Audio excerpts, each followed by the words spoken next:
You are nothing but a glorified baker. My sister screamed the words so loudly that the string quartet in the adjacent ballroom stopped playing entirely. Her diamond necklace caught the chandelier light as she shook with rage, pointing a manicured finger at my stained apron. But the billionaire she was about to marry did not even look at her. He walked right past her performative tears, his eyes locked straight on me. He stared directly at the twisted burn scars covering my forearms and whispered that he had been searching for me for 6 months. My entire family went pale. They thought I was just the hired help ruining their perfect aesthetic. They had no idea I was the woman who pulled him from a burning vehicle the night he vanished. My name is Maya. I am 35 years old, and I am still learning how to stop setting myself on fire to keep my toxic family warm. Before I continue this story, let me know where you are watching from in the comments below. Hit like and subscribe if you have ever been the scapegoat in your own family and had to fight to reclaim your worth. The air inside the catering kitchen of the Buckhead Country Club was thick enough to choke on. The industrial ovens blasted heat against my spine, while the suffocating smell of roasting thyme and melting butter coated the back of my throat. I wiped a heavy bead of sweat from my forehead, using the back of my wrist, being incredibly careful not to smudge the pristine white chef coat I had ironed at 4 a.m. I was absolutely exhausted. My feet ached with a dull, throbbing pain from standing on the hard ceramic tile for 14 hours straight, but I could not stop moving. There were 300 elite guests out in the grand ballroom, waiting for their dessert courses, and I was running the line completely alone. I was not being paid a single dime for this monumental effort. My mother Loretta had made that explicitly clear when she cornered me 2 weeks ago. She told me that catering Jada's engagement party was my fundamental duty as a sister. She insisted that Jada needed this night to be absolutely flawless to secure her permanent place in Atlanta high society. According to my mother, since my independent pastry business was nothing more than a cute hobby, the absolute least I could do was offer my professional services as a wedding gift. It was a vicious lie, of course. My business was thriving, but my mother could never stand to acknowledge my independent success. To her, Jada was the ultimate golden child, the beautiful socialite daughter who had finally hooked a billionaire. I was just the workhorse expected to stay hidden in the background, making sure the golden child looked perfect. I was in the middle of pulling a massive copper pot of boiling caramel off the stove when the heavy kitchen doors swung violently open. Chloe marched in. She was my brother Trey's wife, a woman who loved to post about social justice on the internet, but treated every service worker she ever met like absolute garbage. Today she was wearing a pale silk gown that cost more than my first car and a dark scowl that ruined her expensive professional makeup. She clicked her designer heels across the greasy floor and snapped her fingers right in front of my face. "Maya, I need you to stop whatever you are doing right now," she commanded. Chloe crossed her thin arms and glared at the trays of carefully spun sugar baskets I had spent the last 3 hours meticulously crafting. Jada just realized that 3 of her most important bridesmaids are on a strict raw vegan cleanse. We need 24 raw vegan tartlets, sent out to the VIP tables immediately. I kept my eyes entirely focused on the boiling caramel, carefully whisking it so the delicate sugar would not burn and ruin the entire batch. "Chloe, I am in the middle of plating the main dessert course for 300 people. A specialized vegan option was supposed to be requested 3 days ago. I do not have raw vegan ingredients prepped anywhere in this kitchen, and I cannot stop a massive service to start chopping cashews from scratch." Chloe scoffed loudly. She stepped closer, invading my limited workspace. Her voice dripped with the exact kind of condescension that made my blood boil hotter than the sugar on the stove. "This is exactly why your mother is always apologizing for you, Maya.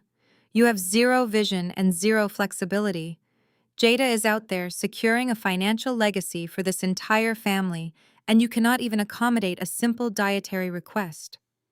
Stop being so stubborn, do your job, and make the tarts." I turned to face her, gripping the heavy metal whisk tightly in my hand. "I am doing my job, Chloe. I am doing the incredibly difficult job that nobody is paying me for. Now please step back from the stove. This caramel is dangerously hot, and you are standing directly in the active prep zone. Instead of stepping back, Chloe let out an exaggerated sigh of sheer frustration. She rolled her eyes and turned around dramatically to storm out of the kitchen, but as she spun, her heavy designer purse swung outward with immense force. The thick brass buckle caught the edge of the tall aluminum rolling rack positioned right beside my station. The tall rack wobbled violently. I saw the entire disaster unfolding in slow motion.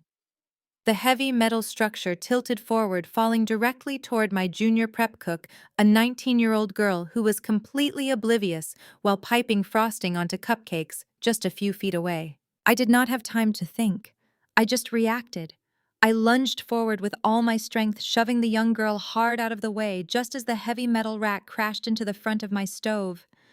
The violent impact launched the heavy copper pot of boiling caramel straight into the air. A searing, blinding pain ripped across both of my forearms. The molten sugar splashed directly onto my bare skin, clinging to my flesh like liquid fire. It landed right on top of the old jagged scars I had been desperately hiding under long sleeves for the last 6 months. The pain was so immediate and intense that it knocked the breath completely out of my lungs. I dropped to my knees on the hard floor, clutching my arms as the boiling caramel literally sizzled against my skin. The young prep cook screamed in absolute horror, dropping her pastry bag and covering her mouth. Chloe stopped by the swinging doors and turned around to stare at the chaotic mess. She did not ask if I was okay. She did not rush over to help. She did not even yell for a medic. She simply looked at the ruined caramel pooling on the floor, looked down at me, writhing in pain, and sneered. "Look what you just did, Maya. Now Jada is going to be absolutely furious that the dessert service is running late. Try to clean yourself up before you come out there. You are making an embarrassing scene." With those final words, she pushed through the doors and disappeared back into the elegant party, leaving me kneeling in total agony on the sticky tile floor. I gritted my teeth, closing my eyes tightly, as the fresh, horrific burns throbbed in perfect time with my racing heart. Every instinct in my body wanted to break down. I wanted to scream until my throat bled. I wanted to walk out the back door and never look at any of them again, but I slowly forced myself to stand up. I walked heavily over to the industrial stainless steel sink and turned on the cold water, plunging my ruined, blistering arms underneath the freezing stream. I watched the water turn a faint pink as it washed away the caramel and the blood. I stared at my own reflection in the metal backsplash. I did not shed a single tear. I calmly wrapped my arms in thick layers of sterile gauze, pulled down the sleeves of a fresh chef coat to hide the damage, and grabbed the nearest heavy silver tray of desserts. If my family wanted me to serve them tonight, I was going to serve them. But as I pushed open those kitchen doors and stepped out into the blinding lights of the ballroom, I made a silent promise to myself. I was entirely done being their victim. The era of my silence was over. The heavy double doors of the ballroom swung shut behind me, instantly severing the chaotic noise of the catering kitchen. The air inside the Buckhead Country Club was crisp and aggressively air-conditioned, carrying the overwhelming scent of expensive floral arrangements and imported champagne.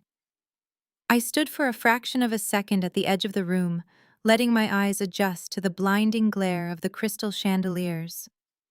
The grand ballroom was a sea of pastel silk-tailored tuxedos and performative laughter.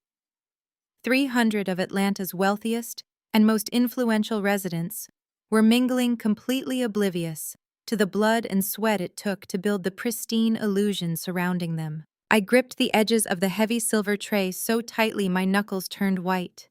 On the polished surface sat 36 intricate gold leaf macarons and spun sugar tarts, flawless masterpieces I had crafted by hand. But beneath the crisp white fabric of my chef coat, my forearms were screaming. The thick layers of sterile gauze were already starting to feel tight and damp against my blistered skin. Every single heartbeat sent a fresh, agonizing wave of liquid fire radiating from my wrists up to my elbows. I forced my spine completely straight. I locked my jaw, refusing to let a single ounce of pain register on my face. I was not stepping out here to serve desserts. I was stepping out here to find Chloe. I scanned the crowded room, bypassing the local politicians and the reality television stars my mother had desperately invited to boost our family's social standing. Finally, I spotted her. Chloe was standing near a massive glowing ice sculpture shaped like a pair of swans. She had a flute of champagne in her hand and was throwing her head back in exaggerated laughter at a joke someone had just told. She looked completely unbothered, perfectly content in her expensive gown, as if she had not just permanently scarred another human being and walked away without a backward glance. A cold, unfamiliar rage settled deep in my chest. For 35 years, I had swallowed my pride to keep the peace. I had let my mother diminish my career. I had let my brother drain our resources. I had let my sister treat me like an embarrassing secret. But the searing pain radiating through my arms was the final boundary. I began walking across the polished marble floor, my eyes locked dead on Chloe. I did not make it more than 20 feet. A manicured hand suddenly clamped down hard onto my right bicep, fingers digging aggressively into the fabric of my coat, dangerously close to the fresh burns. I flinched, biting the inside of my cheek hard enough to taste copper, as I was violently yanked into the shadowy alcove near the draped velvet curtains. I turned and found myself staring directly into the furious face of my sister. Jada looked like a porcelain doll dipped in diamonds. Her custom silk engagement dress hugged her frame perfectly, and her hair was styled in flawless cascading waves. But the mask of the elegant high society bride was completely gone. Her dark eyes were narrowed into venomous slits, and her lips were curled into a sneer of pure disgust. "What in the world are you doing out here, Maya?" she hissed, keeping her voice low but laced with absolute poison. I looked down at her hand, which was still gripping my arm, and then looked back up into her eyes. "I am serving the dessert course that our mother demanded I provide for free. And I am looking for your sister-in-law who just caused a massive accident in my kitchen." Jada did not ask what happened. She did not ask if I was hurt. She simply dropped her gaze to assess my appearance, taking in the faint pink stains near the hem of my apron and the slightly bulky, unnatural way my sleeves sat over the hidden bandages. Her expression contorted with profound embarrassment. "I do not care about your kitchen drama, Maya. Look at you. You are an absolute mess. I told Mother it was a massive mistake to let you cater this event. You could not even bother to make yourself look presentable for the most important night of my entire life. You look like the hired help." "I am the hired help, Jada." I stated the fact evenly, my voice dangerously calm. "The only difference is that actual hired help gets paid. I have been on my feet for 14 hours ensuring your high society friends have a menu they can brag about. But 10 minutes ago, Chloe walked into my prep zone, threw a tantrum over vegan tartlets, and knocked a pot of boiling caramel directly onto my arms." Jada's eyes flashed, but not with concern. She was entirely inconvenienced by my reality. "Then go to the hospital and leave quietly through the loading dock. Do not parade yourself through my ballroom looking for an apology. Do you have any idea who is in this room right now? Julian's entire executive board is here. The mayor is here. My future mother-in-law is watching my family like a hawk, waiting for us to prove we do not belong in their tax bracket. And you are out here smelling like burnt sugar and sweat trying to start a public fight with Chloe." I held the silver tray steady, feeling the agonizing throb of my pulse against the burns. "You are standing here worried about your tax bracket while the skin on my arms is peeling off. I am going to walk over there, and I am going to hold Chloe accountable. If that shatters your perfect illusion, that is not my problem." I took a step forward, intending to bypass her. Jada sidestepped, physically blocking my path. Her breathing turned shallow and erratic. The fragile ego she had built her entire life upon was entirely dependent on controlling every narrative, and she was losing control of me. "You are not taking another step," she commanded, her voice trembling with rising hysteria. "You are doing this on purpose. You have always done this. You could not stand the fact that Mother chose me to carry the family legacy. You could not stand the fact that I am the one marrying a billionaire, while you are stuck in a hot room covered in flour." I stared at her, genuinely pitying the empty shell of a woman standing in front of me. "I built a business with my own two hands, Jada. You are marrying a bank account because you have no idea how to survive on your own. Do not project your profound insecurities onto me. Move out of my way. That was the breaking point. The desperate, ugly truth I had just spoken completely shattered Jada's carefully constructed facade. All the resentment, the manufactured superiority, and the deep-seated fear that she was a fraud boiled over in a single uncontrollable instant. She forgot about the mayor. She forgot about the executives. She forgot about the illusion. Jada threw her hands up and screamed. She did not just yell. She unleashed a piercing, hysterical shriek that echoed off the vaulted ceilings and cut through the ballroom like a heavy blade. You are nothing but a glorified baker. The lively chatter in the room instantly died. Heads snapped in our direction. The string quartet in the corner faltered, the cellist hitting a discordant note before the music stopped entirely. 300 pairs of eyes locked onto the alcove where we stood. But Jada was too far gone to care. Tears of profound toxic anger streamed down her flawless makeup as she pointed a trembling manicured finger directly at my chest. You have always been jealous of me, she screamed, her voice echoing in the dead silence of the country club. You are trying to ruin my life because you have nothing.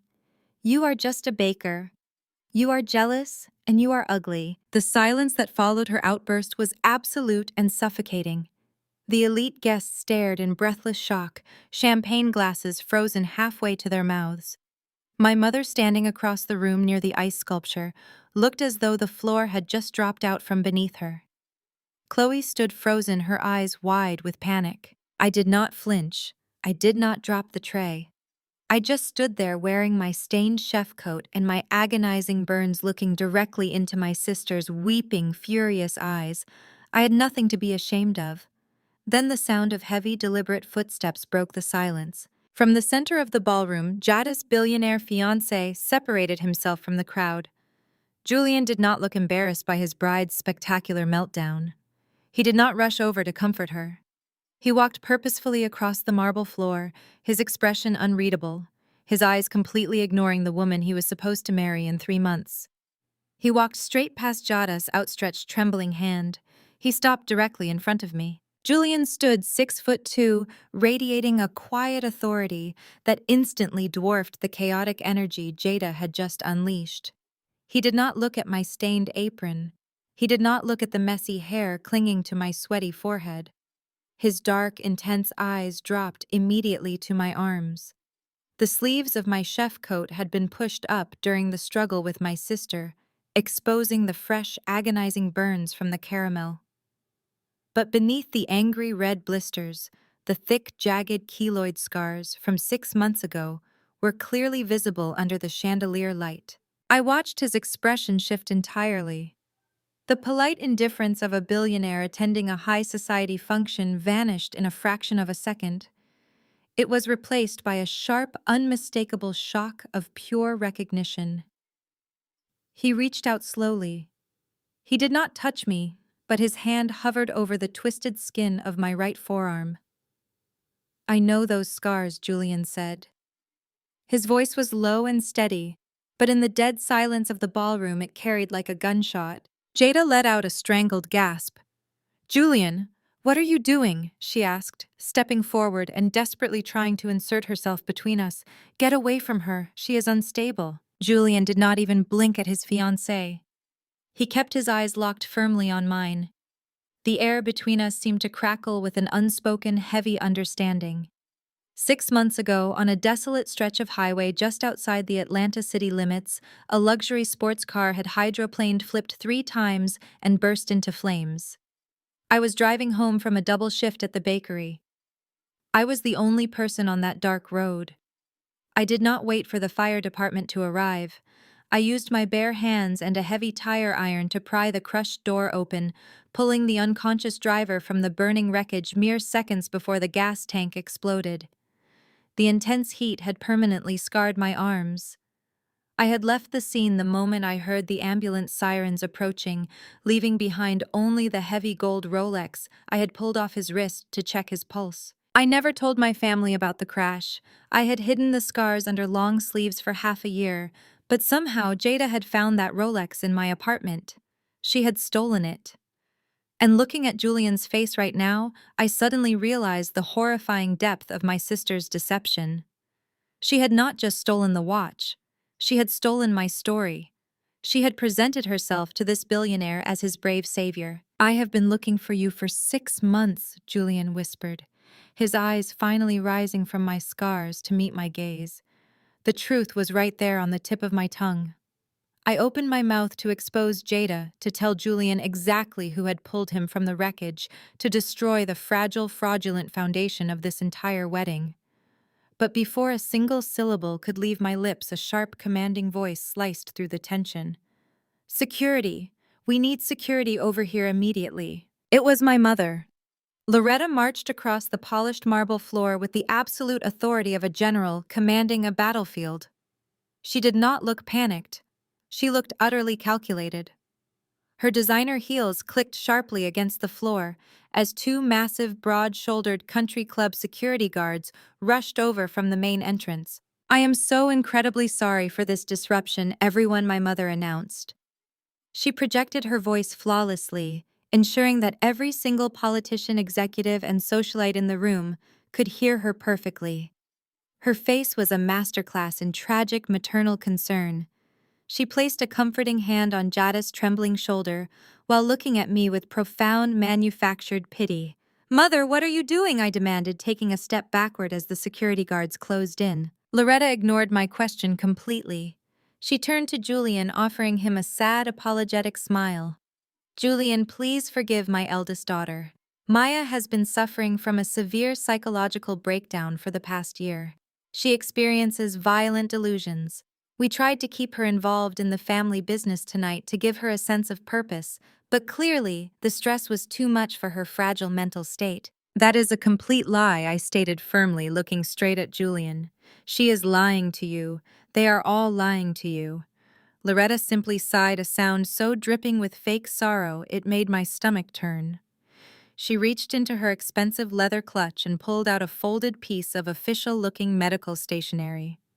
She unfolded it just enough for the security guards and the guests in the immediate vicinity to see the prominent hospital letterhead. "I have her emergency psychiatric hold paperwork right here," my mother said softly, handing the forged document to the head security guard. "We have been trying to get her committed for her own safety, but she refused her medication. She is entirely detached from reality. She just attacked her sister-in-law in the kitchen and burned herself in a manic episode. Please, officers, she is a danger to herself and others. You need to remove her from the premises immediately before she hurts someone else." The head security guard glanced at the official-looking paper, then looked at my wild, messy appearance, my stained chef coat, and the angry burns covering my arms. The visual contrast between me and the perfectly manicured elite standing around me sealed my fate. He nodded at his partner. "Ma'am, you need to come with us right now," the guard said, stepping forward to grab me. "Do not touch me," I warned, backing away. "I am perfectly sane, and I am leaving on my own." But the guards did not listen. They lunged forward, grabbing me roughly by the upper arms. The heavy grip of the guard on my right side clamped down directly onto the fresh, agonizing caramel burns. A sharp gasp of pure pain escaped my lips, but I bit down hard on the inside of my cheek to stop myself from screaming. I knew that fighting back or crying out would only validate my mother's vicious lie. It would only make me look exactly like the crazy, hysterical woman she had just painted me to be. I stopped resisting. I stood perfectly still, letting the guards hold me. I looked past them, locking eyes with my mother. Loretta stared back at me, her expression entirely devoid of maternal love. It was the cold, ruthless look of a woman who would destroy her own flesh and blood to protect her social standing. Beside her, Jada was hiding her face behind her hands, pretending to weep while secretly peeking through her fingers to watch my humiliation. They were throwing me away. After years of paying their bills, catering their events, and swallowing their abuse, they were discarding me the moment I threatened their perfect illusion. "Take her out through the service elevator," Loretta instructed the guards softly. "Do not let her make another scene in the lobby." As the guards began to drag me backward, I looked at Julian one last time. He had not moved. He was staring at my mother with a hard, calculated expression, his jaw clenched tight. He did not step in to stop them. He did not say another word. But as I was pulled through the heavy velvet curtains and forced toward the service corridor, I saw him take a deliberate step away from Jada. The heavy doors slammed shut behind me, plunging me back into the dim, harsh fluorescent lighting of the staff hallway. The classical music from the ballroom was completely muffled, replaced by the humming of industrial refrigerators. I was shoved roughly toward the loading dock by the security guards, my arms burning, my pride bruised, but my mind strangely clear. My family had just played their final hand. They thought they had humiliated me. They thought they had permanently silenced me.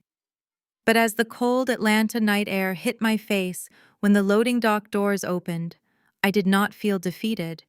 I felt entirely free. The heavy chains of familial obligation were completely broken. My mother and sister had just declared war on a woman who had absolutely nothing left to lose, and they had absolutely no idea who they were actually fighting. The concrete walls of the downtown Atlanta precinct holding cell were freezing against my back.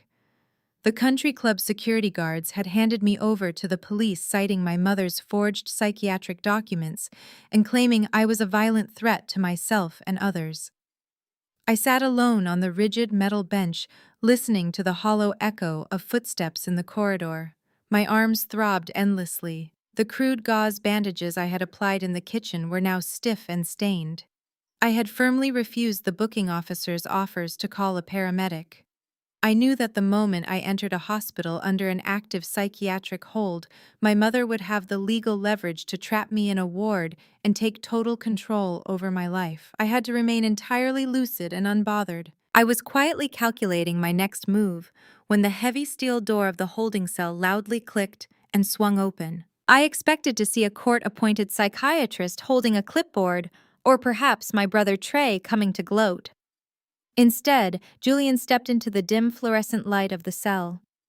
He had removed his formal tuxedo jacket and loosened his bow tie, but his physical presence was just as commanding as it had been in the center of the grand ballroom. A tired-looking police officer stood behind him, holding my personal belongings in a clear plastic bag. "Unlock the door and leave us alone," Julian instructed the officer. His voice was calm, but it carried an undeniable authority that made the officer immediately comply. The metal gate slid open and the officer hurried away, leaving the billionaire standing just a few feet away from me. Julian looked at the harsh conditions of the cell, then locked his intense dark eyes on me. "I paid your bail," he said quietly. "I also had my legal team wake up a Supreme Court judge 15 minutes ago. They completely dismantled your mother's forged psychiatric hold. You are free to walk out of here right now." I did not thank him. I slowly stood up from the metal bench, keeping my injured arms carefully tucked close to my chest. I stared back at him with absolute defiance. "I did not ask for your help, Julian. And I certainly do not need your pity. Why are you standing in a police precinct at 2 in the morning instead of consoling your weeping bride?" Julian closed the distance between us, stepping squarely into my personal space. The scent of expensive cologne and the faint smell of the cold night air surrounded him. He was not looking at me with pity. He was looking at me like a man who had just realized his entire life was built on a massive, terrifying lie. I woke up in a hospital bed 6 months ago with a fractured skull and smoke in my lungs. Julian began, his voice tight with suppressed anger. "The doctors told me that my car had flipped 3 times and burst into flames. They told me that if someone had not pried the passenger door open and pulled me out, I would have burned alive." When I finally regained consciousness, Jada was sitting in the chair next to my bed. She was holding the gold Rolex my grandfather gave me. She told me she had been driving behind me on the highway. She looked me in the eye and swore she was the one who dragged me out of the fire. He paused, his gaze dropping to the bloody bandages wrapped around my forearms. But tonight, Julian continued, his voice dropping to a heavy whisper. "I saw your arms. I saw the jagged, twisted tissue wrapping around your wrists. Jada does not have a single scratch on her body. I know the exact pattern of those burn scars, Maya. I spent weeks staring at the charred metal of my ruined car. I know exactly what kind of heat it takes to leave marks like that on human skin." He looked back up into my eyes, searching for a confession. "How did she get my watch, Maya? And why did you leave me there?" I held my head high, refusing to let the exhaustion pull me down. Because I am not a hero looking for a reward, I answered firmly. I pulled you out of that wreckage because it was the right thing to do. Your car was engulfed in flames and the sirens were already approaching. I left because I had a morning shift at my bakery. I had rent to pay and a business to run. I pulled your watch off to check your pulse, and in the chaos, I left it on the kitchen counter at my apartment. My sister found it. She must have seen the news reports, realized who you were, and stolen the watch to orchestrate her perfect introduction. Julian ran a hand over his face, his jaw clenched so tightly a muscle ticked in his cheek. He looked thoroughly disgusted with himself. I asked her to marry me because I thought she saved my life. I thought she was brave and selfless. I gave her everything. And all this time, the woman who actually bled for me was being treated like garbage in the background. He reached out as if wanting to comfort me, but I took a sharp step backward. Do not touch me, I warned, my tone sharp and uncompromising. I am not some tragic maiden waiting for a wealthy prince to rescue her. You are supposed to be one of the sharpest, most ruthless businessmen in Atlanta. How did you manage to build $1 billion hospitality empire, yet you could not see through the shallowest, most deceitful woman in this entire city? You fell for the illusion, Julian. You wanted the perfect high society trophy wife, and you ignored every single red flag because she looked beautiful on your arm. Julian took the insult without flinching. He knew I was absolutely right. Let me make this right, Maya, he pleaded. My driver is waiting outside. I have the best private doctors in the state ready to treat those burns. Come with me.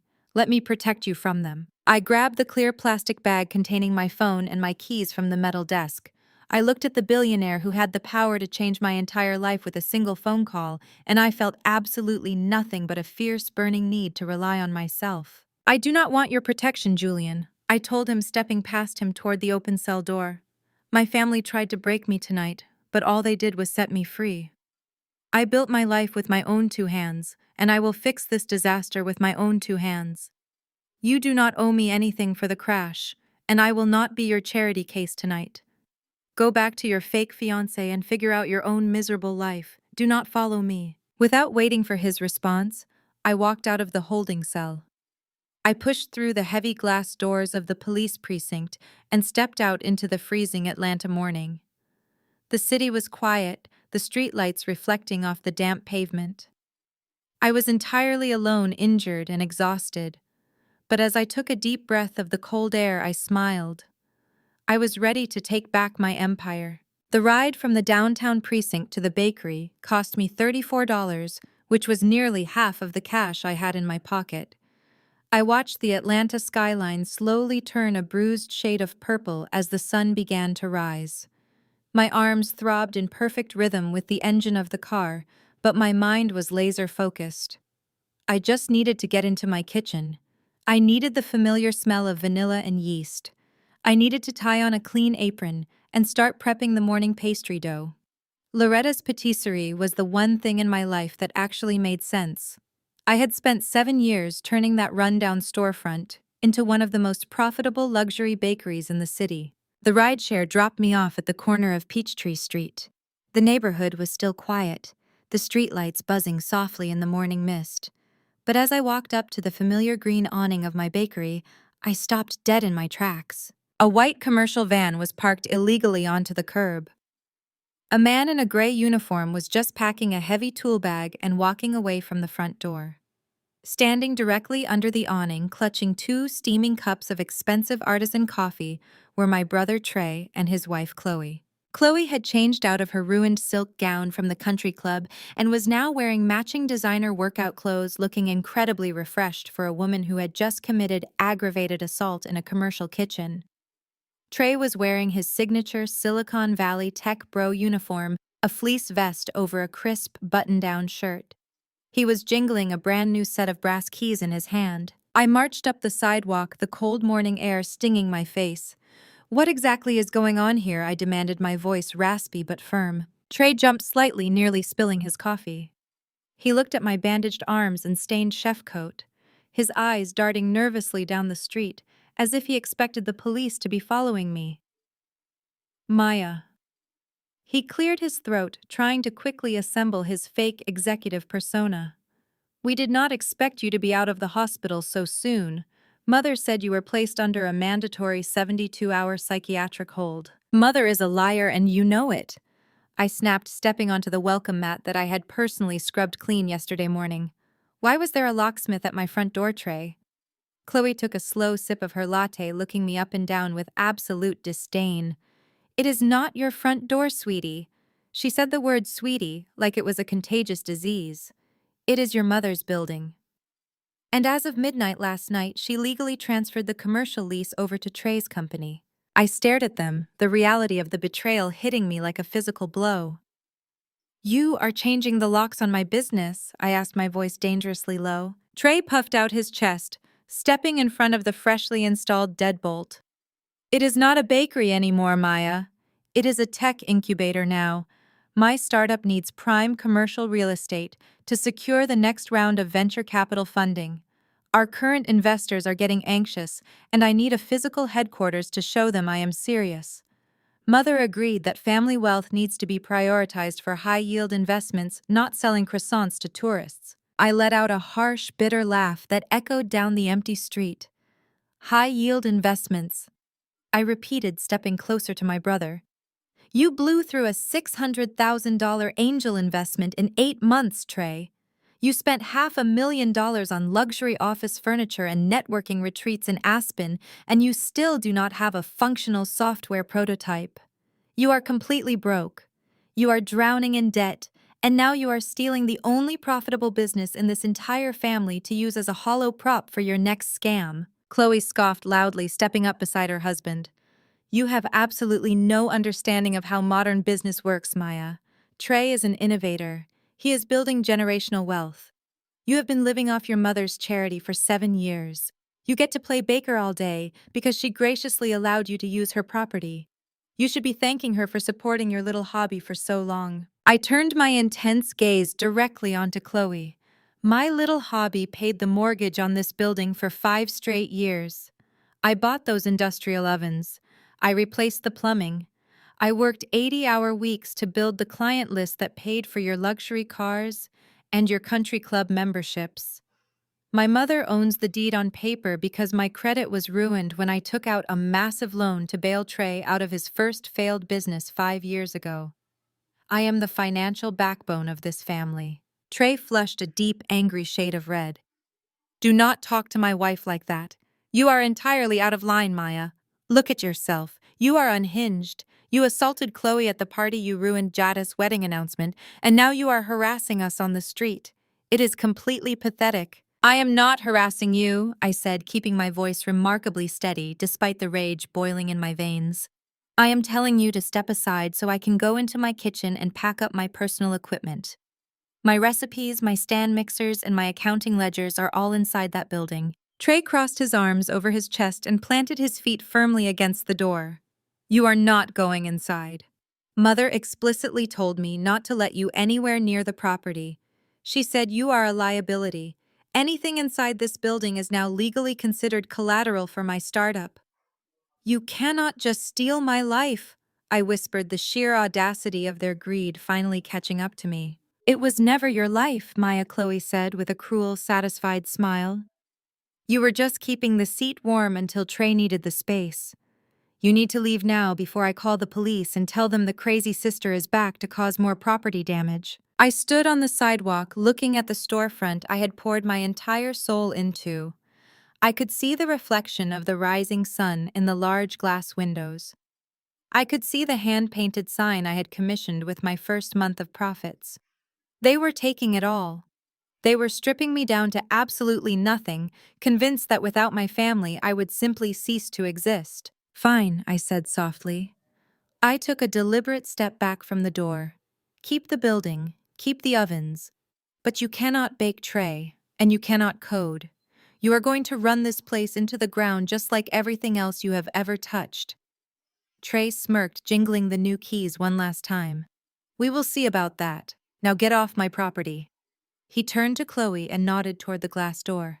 "Give her the trash so she will finally leave us alone." Chloe turned on her expensive athletic shoes and disappeared into the darkened interior of my bakery. She was gone for less than a minute before she reappeared dragging a large, battered cardboard box that used to hold 50 pounds of bulk pastry flour.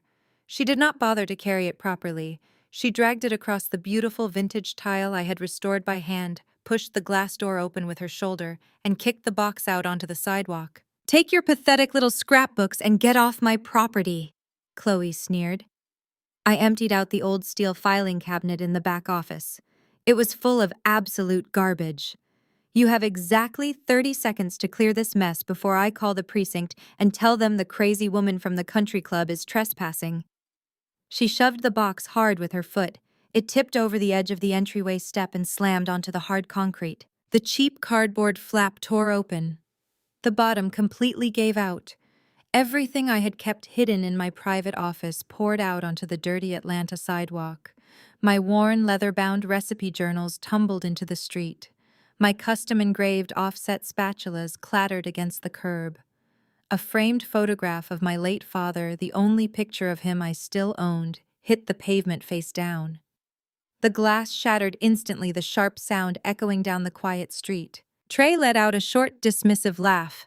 He took another sip of his artisan coffee, watching me stand there with my severely burned arms looking at the scattered wreckage of my entire professional life. He looked completely victorious. I slowly dropped to my knees. The movement pulled at the tight, blistered skin on my forearms, sending a fresh wave of liquid fire radiating up to my shoulders, but I forced my expression to remain entirely blank. I carefully reached out to pick up the broken picture frame. As I lifted it, brushing the shards of broken glass away from my father's smiling face, I noticed something else had fallen from the box. It had been tucked inside a small hollowed-out space behind the thick cardboard backing of the photograph. It hit the pavement with a heavy, distinct metallic clink that cut through the cold morning air. I froze. Lying on the dirty concrete, gleaming faintly in the purple morning light, was a long, heavy brass key. It was thick and old-fashioned, with a prominent serial number deeply engraved into the square head. All the breath completely left my lungs. The busy sounds of the city waking up faded into absolute silence. I recognized that key immediately. 15 years ago, when I was 20 years old, my father was lying in a hospice bed, losing his final battle with pancreatic cancer. In his last few days of clarity, he gripped my hand and whispered that he knew exactly who my mother really was. He knew Loretta cared only about social status and appearances, and he knew she would eventually drain the family accounts to fund Jada's pageant lifestyle. He told me he had set up a private safety deposit box at First Atlanta Bank, entirely in my name, containing a safety net that Loretta could never touch. He said the key was hidden somewhere she would never look. But after he passed away, Loretta took total control of his estate. When I finally asked her about the deposit box at the bank, she looked me dead in the eye and told me the account had been seized to pay off his staggering medical debts. She swore the box was empty and the key was permanently lost. For 15 years, I believed her. But Loretta had not lost it. She had just never bothered to look inside the cheap wooden picture frame sitting on my desk in the back office of the bakery. She had tossed all my belongings into that heavy steel cabinet years ago, refusing to look at her late husband's face, and Trey and Chloe had just dumped it onto the street without a second thought. I stared at the brass key. It was not just a piece of metal. It was undeniable proof that my mother had been lying to me since the day my father died. It was proof that she had intentionally kept me entirely dependent on her, trapping me in a cycle of financial obligation, while she propped up Jada and Trey with the money I earned. "Maya, did you not hear?" my wife Trey barked impatiently from the doorway. "Pick up your trash and leave. I have contractors arriving in 10 minutes to tear out those useless ovens." I did not look up at him. I kept my head bowed, hiding the fierce, dangerous clarity that had just settled over my entire body. I ignored the scattered spatulas. I ignored my life's work written in those leather journals. I reached out and closed my hand firmly around the heavy brass key. The cold metal pressed against my palm, anchoring me in reality. I slipped the key deep into the pocket of my coat. I slowly stood back up, clutching only the broken picture of my father. I did not yell. I did not cry. I did not beg for my business back. The desperate, exhausted woman who had arrived at this bakery 10 minutes ago was completely gone. I looked at my brother. He was standing in front of the empire I had built, wearing a smug smile, entirely unaware that he had just handed me the exact weapon I was going to use to destroy him. "Good luck with the startup, Trey," I said. My voice was perfectly calm, smooth, and chillingly quiet. "You are going to need it." I turned my back on the bakery. I did not look back at Chloe as she yelled one final insult about calling the police. I did not look back at the shattered glass or the ruined recipes on the sidewalk. I walked away down Peachtree Street with my head held high, the heavy brass key burning a hole in my pocket, ready to finally unlock the legacy my father had left behind. By the time I reached the grand stone steps of First Atlanta Bank, the city was fully awake. Commuters in tailored suits and polished shoes rushed past me on the pavement, holding their briefcases and steaming cups of coffee. I stood at the bottom of the steps, acutely aware of how I looked. My chef coat was stained with dried caramel and faint streaks of blood. My arms were thickly wrapped in stiff medical gauze. I looked like a woman who had just survived a disaster, and in many ways I had. But as I gripped the heavy brass key inside my pocket, I felt a profound sense of clarity. The physical pain radiating from my burns was entirely secondary to the intense burning focus in my mind. I pushed through the heavy glass revolving doors and stepped into the quiet, echoing expanse of the bank lobby. The air conditioning was sharp, and the polished marble floors reflected the grand crystal chandeliers overhead. I walked directly past the teller lines and approached the main reception desk. The receptionist, a well-dressed woman with perfectly styled hair, looked up and immediately froze. Her eyes darted to my bandages, and my stained clothing, her expression a mixture of alarm and judgment. "I am here to access a private safety deposit box," I said, keeping my voice calm and authoritative. She hesitated, her hand hovering near her phone as if debating whether to call security. "Ma'am, do you have an appointment? The vault manager requires advance notice for access." I did not argue. I simply reached into my pocket, pulled out the heavy brass key, and placed it firmly onto the pristine glass counter. The deep engraving on the head of the key caught the overhead light. I placed my Georgia driver's license right next to it.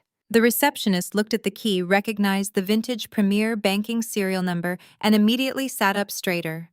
The judgment completely vanished from her face. She picked up her phone, pressed a single button, and within 2 minutes the senior vault manager was walking across the lobby to greet me. He did not ask about my appearance. He simply verified my identification, cross-referenced the serial number on the key with a thick leather ledger, and nodded politely. He guided me past the velvet ropes down a carpeted hallway and into the heavily fortified subterranean vault. The air down here was cold and smelled of oiled metal and aged paper. The walls were lined with thousands of small steel doors. We stopped in front of a large rectangular compartment near the bottom row. The manager inserted his master key into the left lock, stepped back, and gestured for me to use my key on the right. I slid the heavy brass key into the slot. I turned it. A loud, satisfying click echoed through the silent vault.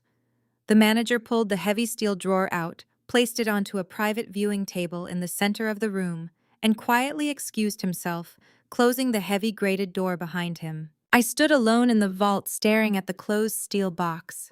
For 15 years, my mother had convinced me that my father had left us with absolutely nothing but staggering medical debt.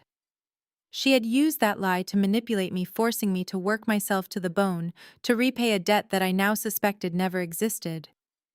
I took a deep breath, reached out and flipped the metal latch. I opened the lid. There was no money inside. There were no gold bars or expensive jewelry. Sitting at the bottom of the long metal box was a single thick manila envelope and a small velvet pouch. I opened the velvet pouch first. A heavy brass padlock and a single silver key slid into my palm. I set them aside and picked up the envelope. It was sealed with old tape that had turned yellow and brittle with age. I broke the seal and pulled out a stack of legal documents and a folded piece of personalized stationery. I unfolded the handwritten letter. The handwriting was shaky, written during the final painful weeks of his battle with cancer, but it was undeniably my father's. My dearest Maya, the letter began. If you are reading this, it means the key finally found its way to you, and it means your mother has finally pushed you out. I am so deeply sorry that I could not protect you from her. I have known for a very long time that Loretta does not view this family as a home.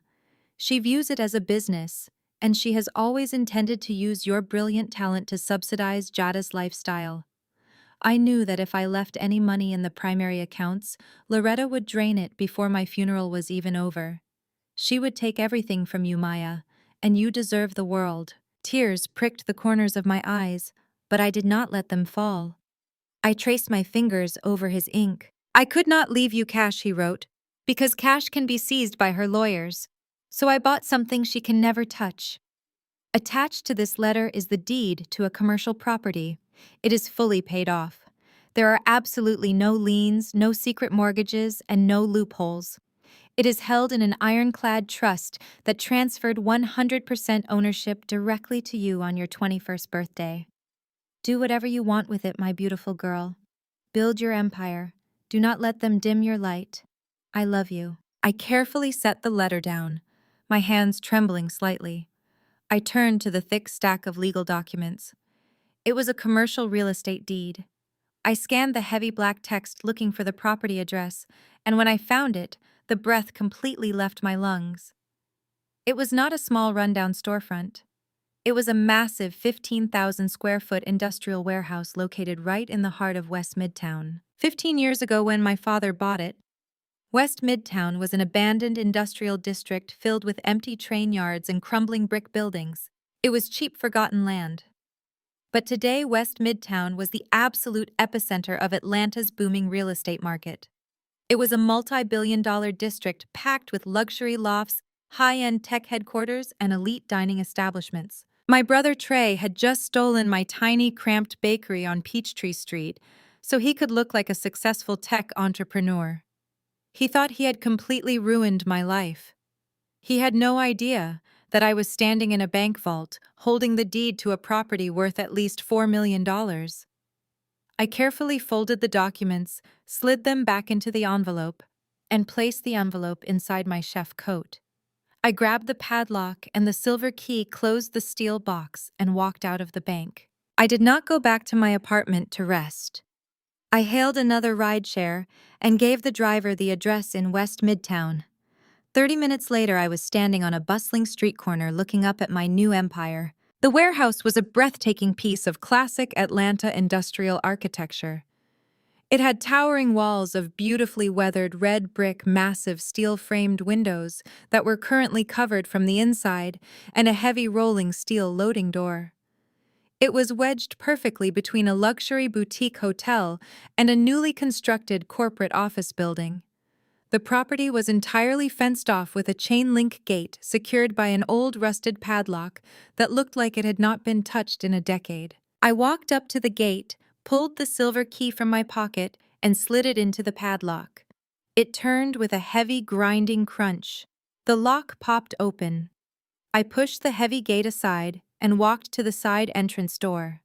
My hands were bruised and bandaged.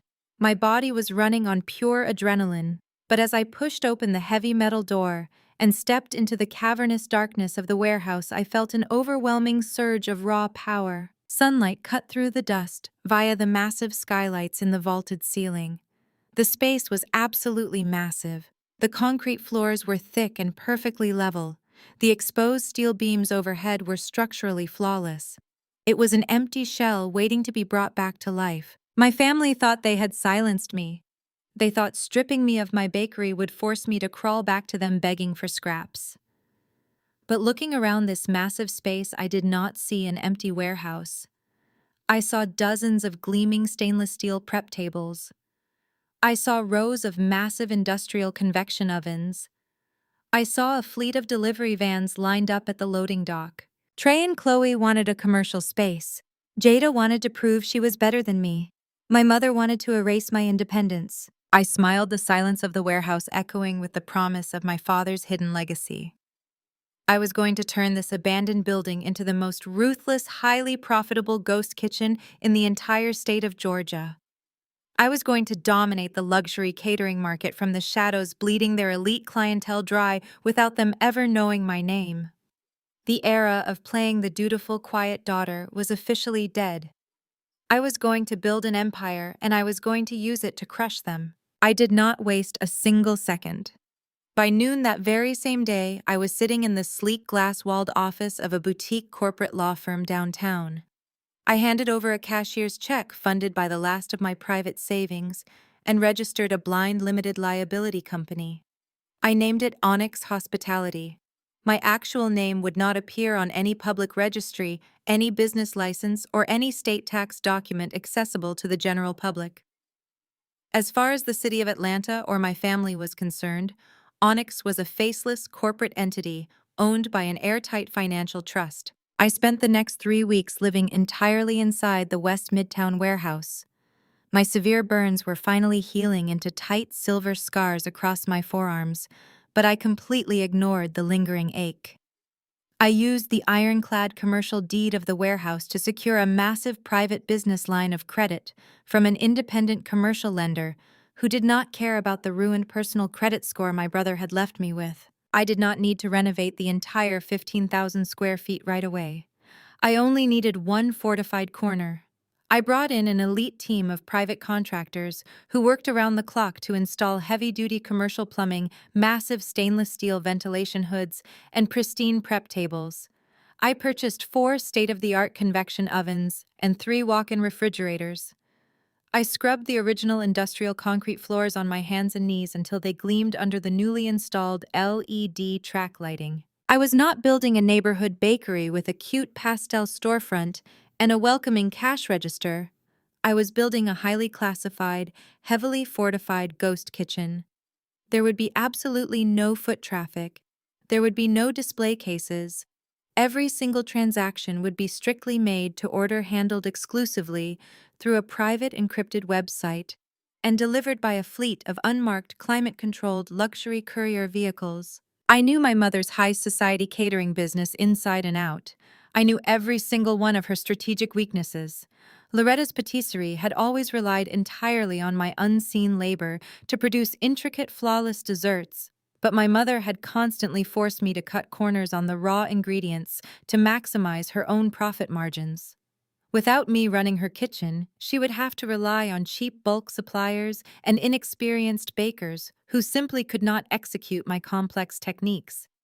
I knew her elite clients would notice the catastrophic drop in quality immediately. I designed the Onyx menu to be absolutely devastating. I did not bake simple cupcakes or standard buttercream wedding tiers.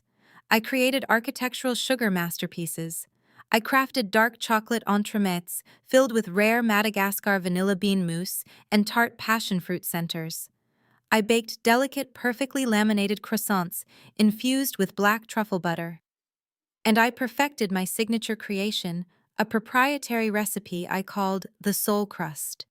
It was a flawless, ultra-thin pastry shell that shattered beautifully on the very first bite, holding rich, deeply spiced fillings that tasted like pure, unadulterated luxury. I packaged my creations in heavy matte black boxes lined with crushed velvet and sealed with an unmarked gold wax stamp. I did not buy a single billboard or magazine advertisement. Instead, I weaponized the knowledge I had spent 7 years accumulating in the shadows. I knew the exact home addresses and private office suites of the top 50 event planners, wealthy socialites, and luxury bridal consultants in the city. I knew the exact gatekeepers who dictated where the old money and the new tech wealth of Atlanta spent their massive catering budgets. On a quiet Tuesday morning, I dispatched my private couriers to deliver 50 complimentary tasting boxes across the city. Each box contained a handwritten note on thick black cardstock. The note simply read, "Elevate your standard. Welcome to Onyx." The reaction was explosive. By Wednesday evening, my private business phone was ringing endlessly. The deep mystery of the brand was entirely intoxicating to the Atlanta elite. They worshipped exclusivity, and absolutely nothing was more exclusive than a master pastry chef who refused to show their face or reveal the location of their kitchen.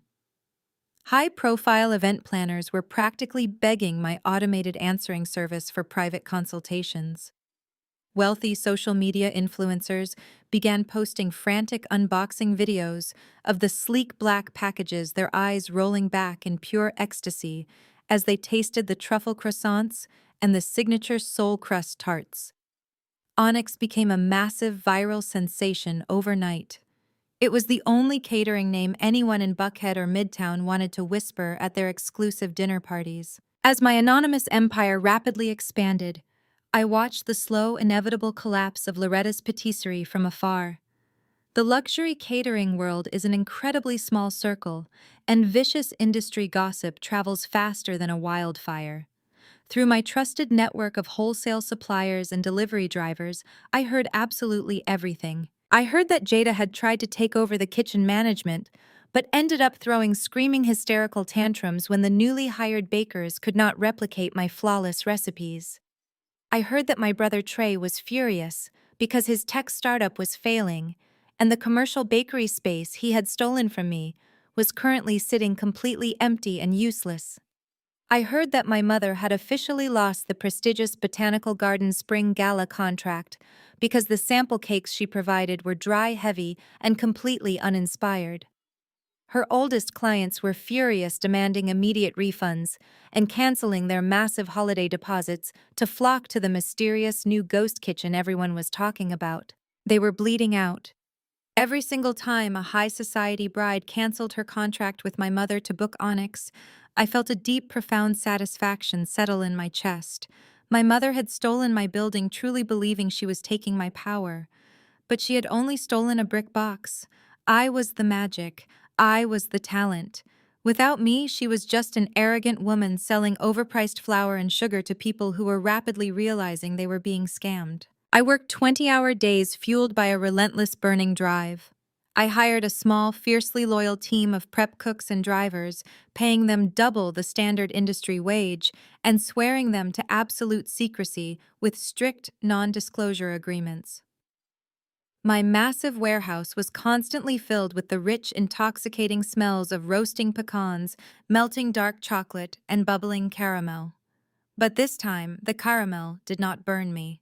This time, I was the one controlling the fire. I would stand at the center of my pristine kitchen late at night watching my staff precisely box hundreds of luxury pastries. I would look at the staggering revenue numbers climbing on my digital tablet. In just 2 months, Onyx had generated more sheer profit than Loretta's Patisserie had made in an entire year. I had built a fortress of wealth that my family could never touch. But building a massive, highly disruptive business in the shadows meant that eventually the biggest players in the city were going to come looking for the mastermind.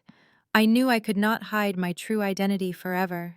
The elite hospitality conglomerates were starting to notice the massive dent I was making in the luxury market, and the biggest hospitality billionaire in Atlanta was currently hunting for a spectacular new national dessert contract, desperate to replace the mediocre supplier his fraudulent fiancée had tried to force upon him. It was exactly 2 in the morning on a rainy Thursday when the heavy security buzzer at the back of my warehouse echoed through the pristine kitchen. I was standing alone at the central stainless steel island, carefully tempering a massive bowl of dark chocolate. I did not have any late-night deliveries scheduled. I wiped my hands on a clean towel, walked over to the security monitor mounted on the brick wall, and looked at the live camera feed. Standing on my loading dock getting drenched by the Atlanta rain was Julian. He was wearing a tailored charcoal suit, holding a sleek black umbrella, and staring directly into the lens of the security camera. I stood there for a long moment watching the billionaire who was supposed to marry my sister in less than 3 months. I had gone to incredible lengths to mask the physical location of my ghost kitchen. I used dummy corporations, encrypted routing numbers, and blind delivery drop zones. But Julian was not just a wealthy socialite like the rest of my family. He was a ruthless corporate titan who had built an international empire from nothing. I unlocked the heavy steel door and pushed it open. The cold, damp air rushed into the warm, sweet-smelling kitchen. "You are incredibly difficult to track down." "Maya," Julian said, stepping inside and shaking the rain from his umbrella. I crossed my arms, making sure the sleeves of my chef coat completely covered my healing scars. "I pay a corporate law firm a ridiculous amount of money to make sure I am impossible to track down." "How did you find this address, Julian?" He looked around the cavernous, gleaming expanse of the warehouse. He took in the massive convection ovens, the pristine prep stations, and the towering stacks of unmarked black velvet boxes. His eyes gleamed with profound professional respect. He was looking at me not as a victim of my toxic family, but as an absolute equal. "I own the paper supply company in Chicago that manufactures your custom matte black packaging," Julian stated calmly. "When my executive board brought a box of onyx pastries into our quarterly strategy meeting yesterday, I took one bite of the truffle croissant and knew exactly who baked it. Nobody else in Atlanta laminates dough like you." I pulled the private shipping manifest from my own warehouse. "It took me 12 hours to bypass your legal walls and find this address." I kept my expression entirely neutral.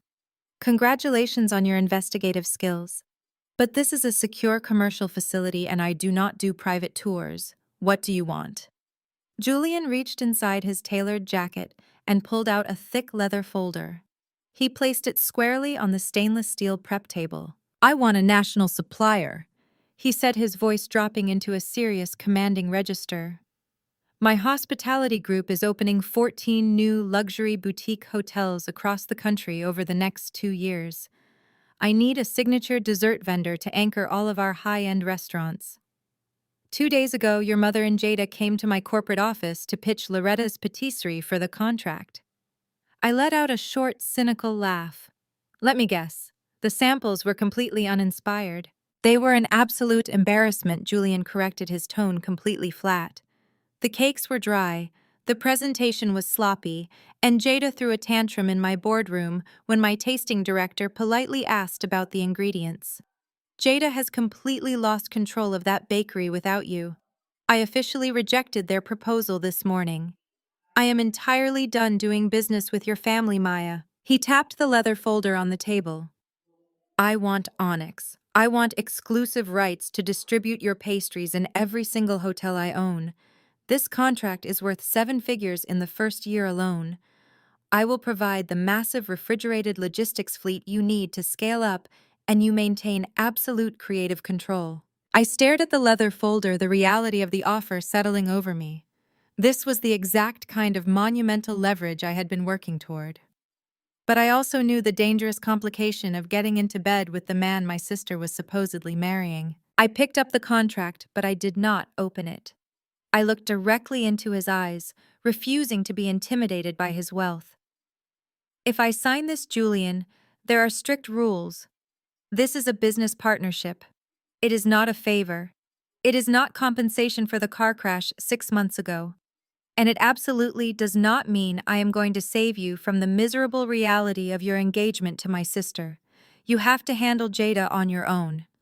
My kitchen, my rules, and my family stays entirely out of it." Julian did not flinch. He extended his hand. "Strictly business, Maya. I would not have it any other way." We shook on it. It was a massive, life-changing victory. But the quiet triumph of my new empire did not even last a full week. 4 days later, Julian's corporate logistics team began integrating their massive branded refrigerated supply trucks with my loading dock to streamline our new national shipping route. I was standing on the concrete ramp in the bright afternoon sun, holding a digital tablet and checking off a massive shipment of vanilla beans, when a sleek, aggressively expensive sports car sped down the narrow alleyway and slammed on its brakes right in front of my gate. My brother Trey practically fell out of the driver's seat. He looked absolutely terrible. His designer fleece vest was wrinkled, he had dark, heavy bags under his eyes, and he was sweating profusely despite the cool autumn breeze. I knew immediately what was happening. His tech startup was finally collapsing. The venture capitalists had likely pulled their funding, and he was drowning. Trey did not look at me at first. He was staring wide-eyed at the massive transport trucks bearing the logo of Julian's hospitality group. Then his eyes drifted up to the towering brick walls of the West Midtown warehouse. Finally, he looked at the open loading door where he could see the stacks of sleek black onyx boxes waiting to be loaded. He slowly walked up the concrete ramp, his breathing shallow and erratic. He looked like a desperate man who had just stumbled onto a gold mine. "You," Trey whispered, a manic, unhinged smile spreading across his face. "You are the viral chef. The whole city is tearing itself apart trying to find out who owns Onyx, and it is you. You have been hiding in this massive warehouse while I have been sitting in your cramped little bakery going completely bankrupt. You need to leave this property right now, Trey," I ordered, stepping firmly in front of the open loading doors. "This is a private commercial facility. You are trespassing." Trey let out a loud, chaotic laugh. He ran a hand over his face, shaking his head. "I am not going anywhere, Maya. Do you have any idea how much debt I am in? The bank is going to seize my house by Friday. Mother cannot bail me out because her catering business is completely tanking. But you," he pointed a shaking finger at my chest, "you are sitting on a multi-million-dollar brand, and you just landed the biggest corporate contract in the state." I stood my ground, my posture rigid. "I built this company myself. You are not getting a single dime of my money. I told you that you were going to ruin everything you touched, and you did. Now get off my loading dock before I have security throw you into the street." Trey stopped laughing. His face hardened into a mask of pure, vicious entitlement. He stepped so close to me I could smell the stale alcohol on his breath. "You are going to give me 80% of this entire company, Maya," he demanded, his voice dropping to a dark, threatening whisper. "You are going to sign the LLC over to me right now, and I am going to use this revenue to save my startup." I stared at him in utter disbelief. "You are completely delusional. I will never sign anything over to you." Trey smiled, a cold, calculating look in his eyes. "Do you remember Chloe's Uncle Maya, the one who works for the city?" My blood ran completely cold. Chloe's uncle was the deputy director of the Atlanta Commercial Health and Safety Board. He was notorious for taking massive bribes from wealthy restaurant groups to shut down their smaller competitors using fabricated health code violations. Trey pulled his phone out of his pocket and tapped the screen, holding his thumb right over the call button.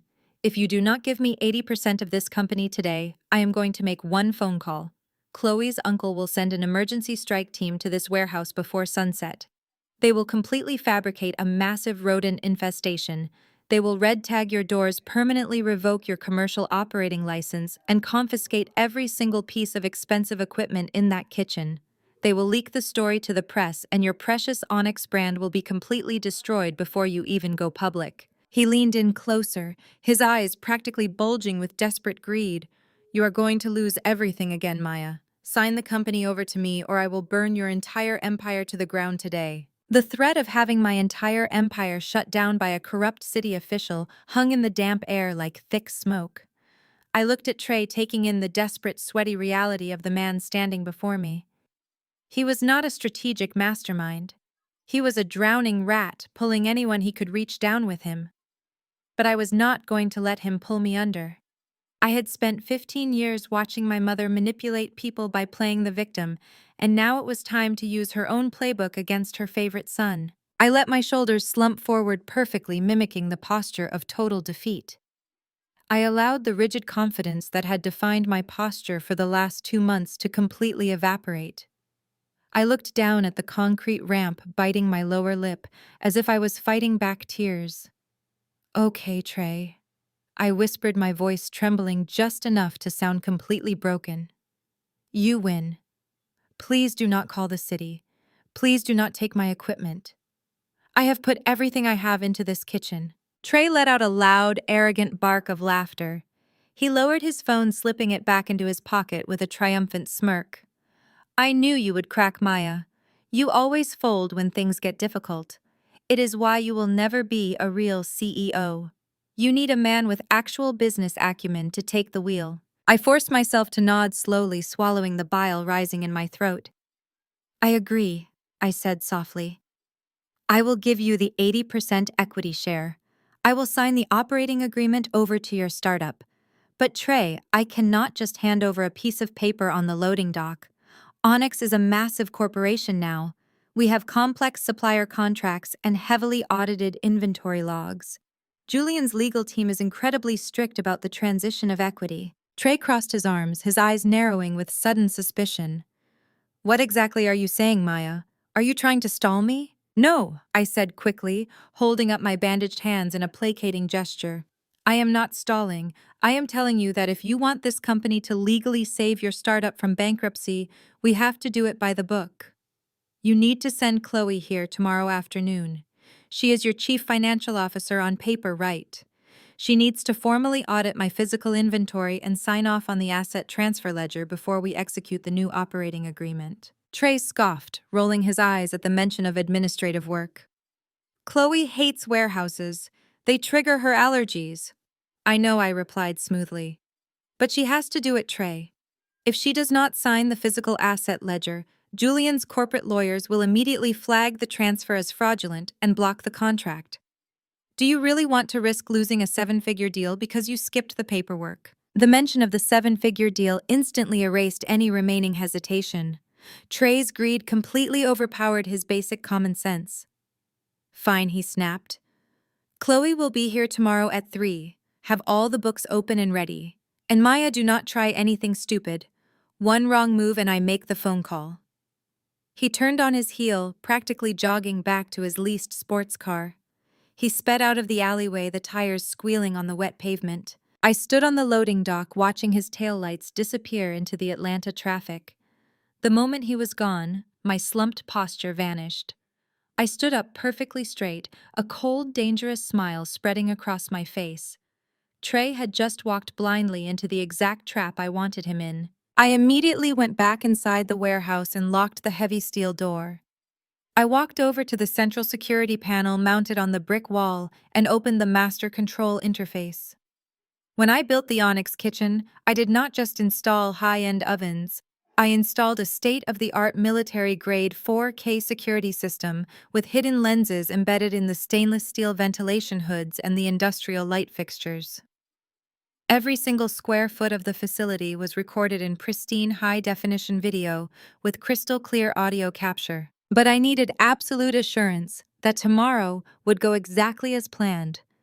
I needed Chloe to feel completely comfortable showing her true colors. I spent the next 2 hours meticulously arranging the kitchen to look exactly like the operation of an overwhelmed, exhausted small business owner. I pulled out stacks of messy, handwritten inventory sheets and scattered them across the central prep table. I left a few of the massive 60-quart commercial mixers running on low speed, the large stainless steel bowls filled with expensive raw ingredients for the evening pastry service. I strategically placed my most expensive custom imported chocolate molds near the edge of the tables. I wanted the environment to feel chaotic and vulnerable.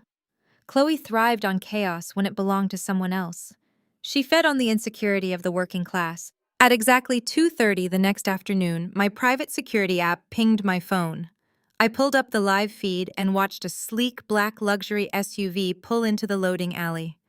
Chloe stepped out wearing an immaculate white designer pantsuit and oversized sunglasses, looking completely out of place against the weathered brick of West Midtown. I quickly tied my stained apron tighter around my waist, checked the live feed to ensure all cameras were actively recording to the secure cloud server, and walked to the front door to let her in.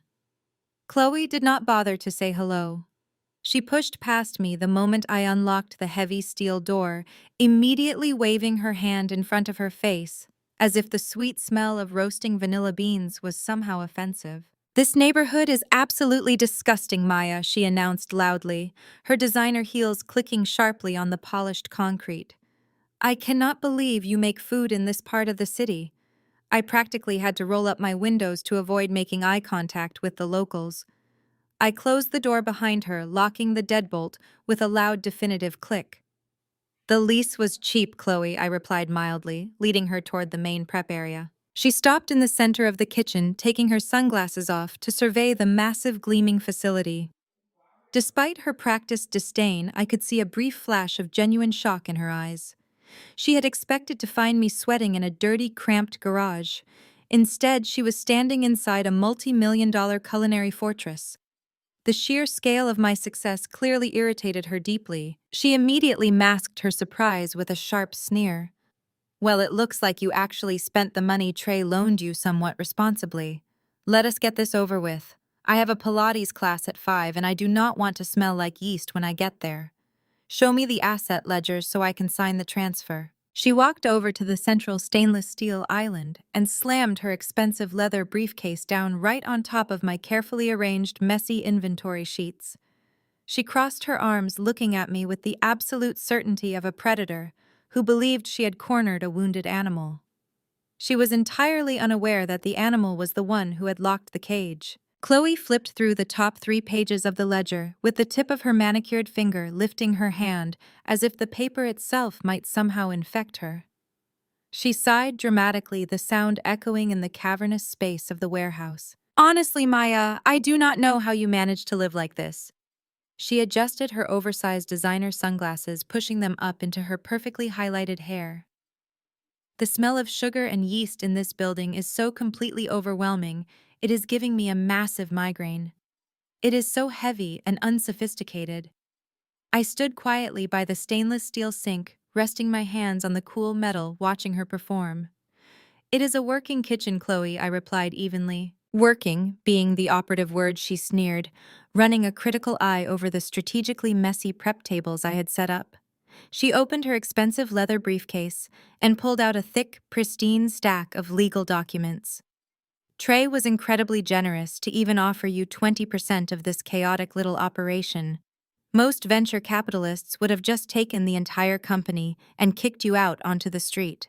But as I always tell the women in my country club, book club, we have a profound moral obligation to uplift minority-owned micro-businesses, even when those businesses are managed this poorly. I stared at her, marveling at the absolute audacity of her performative allyship.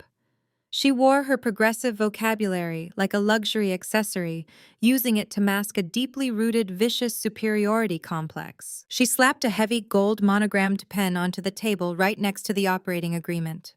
Sign the bottom of page 7 and initial page 9. Do it quickly.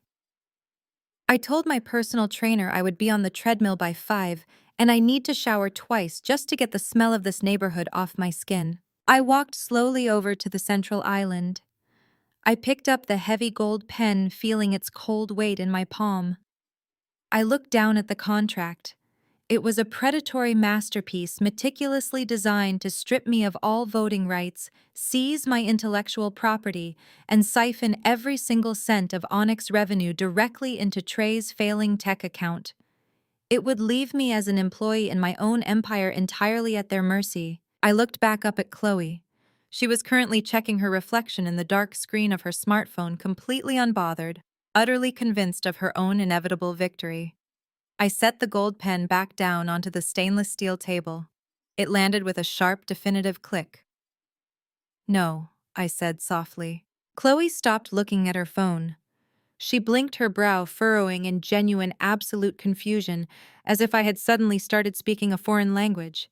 Excuse me, what did you just say to me? I said no, Chloe. I crossed my arms over my chest, standing entirely upright, dropping the defeated posture I had been faking since yesterday. I am not signing this contract. I am not giving you or my brother a single percentage of this company. You can take your predatory paperwork and walk right back out that door. The silence in the massive warehouse was sudden and deafening. Chloe stared at me, her mouth slightly open. I watched the fake progressive ally mask the one she wore so proudly to charity galas and social justice rallies begin to crack and fall away in jagged, ugly pieces. Her face flushed a deep, mottled shade of red. The thin veneer of high society elegance completely evaporated, revealing the petty, hateful woman hiding underneath. "You arrogant, ungrateful little baker," she hissed. Her voice was no longer polished. It was raw, grating, and vicious. "Do you have any idea who you are dealing with? My uncle will have this filthy brick oven shut down by tomorrow morning. You will be completely bankrupt." "Call him!" I challenged, my voice deadly calm. "Call your corrupt uncle right now. Let him come down here. Let him try to find a single health code violation in a kitchen I clean with bleach every single night." "But I am not signing that paper," Chloe snapped. The realization that she could not bully me, that her threats were bouncing off my armor, pushed her entirely over the edge. She lunged forward and grabbed the thick stack of my handwritten inventory sheets, ripping them in half with a guttural sound of frustration and throwing the shredded paper directly into my face. "You think you are so smart, Maya?" she screamed, her voice echoing off the vaulted ceiling. "You think because you went viral on the internet you are suddenly untouchable. You are nothing." She spun around and grabbed a tall stack of custom-imported polycarbonate chocolate molds that cost me $300 each. She raised them high above her head and slammed them down onto the polished concrete floor with all her strength. The expensive specialized plastic shattered into 100 jagged pieces, exploding across the room like shrapnel. "Hey!" I yelled, taking a quick step forward, but I instantly stopped myself, forcing my feet to remain firmly planted. I needed her to keep going. I needed her to cross the definitive threshold of a major felony. Chloe saw my brief hesitation and completely misinterpreted it as fear. It acted like gasoline on the fire of her rage.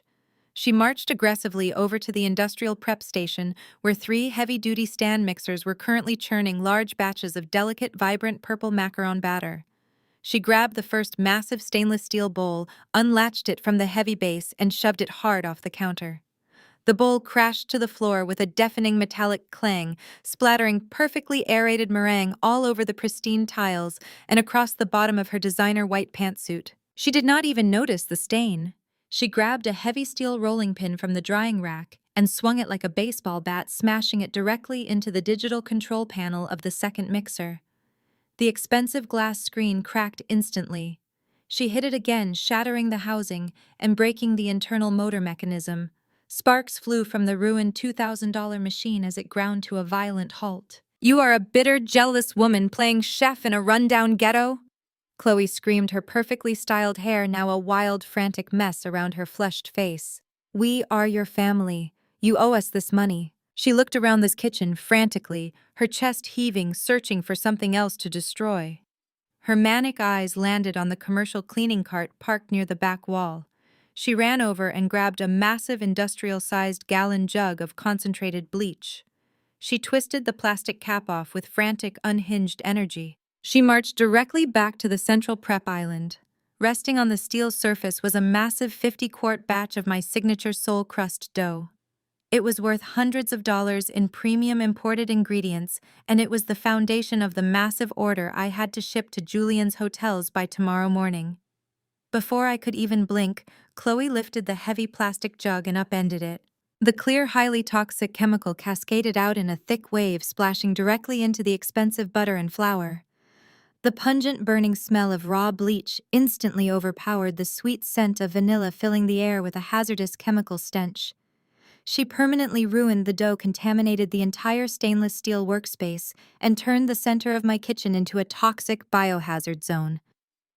Chloe threw the empty plastic jug onto the floor, where it bounced and rolled away. She stood in the center of the devastated kitchen, breathing heavily, completely surrounded by shattered plastic, broken machinery, and ruined food. Her immaculate white designer suit was splattered with purple batter and dark streaks of grease.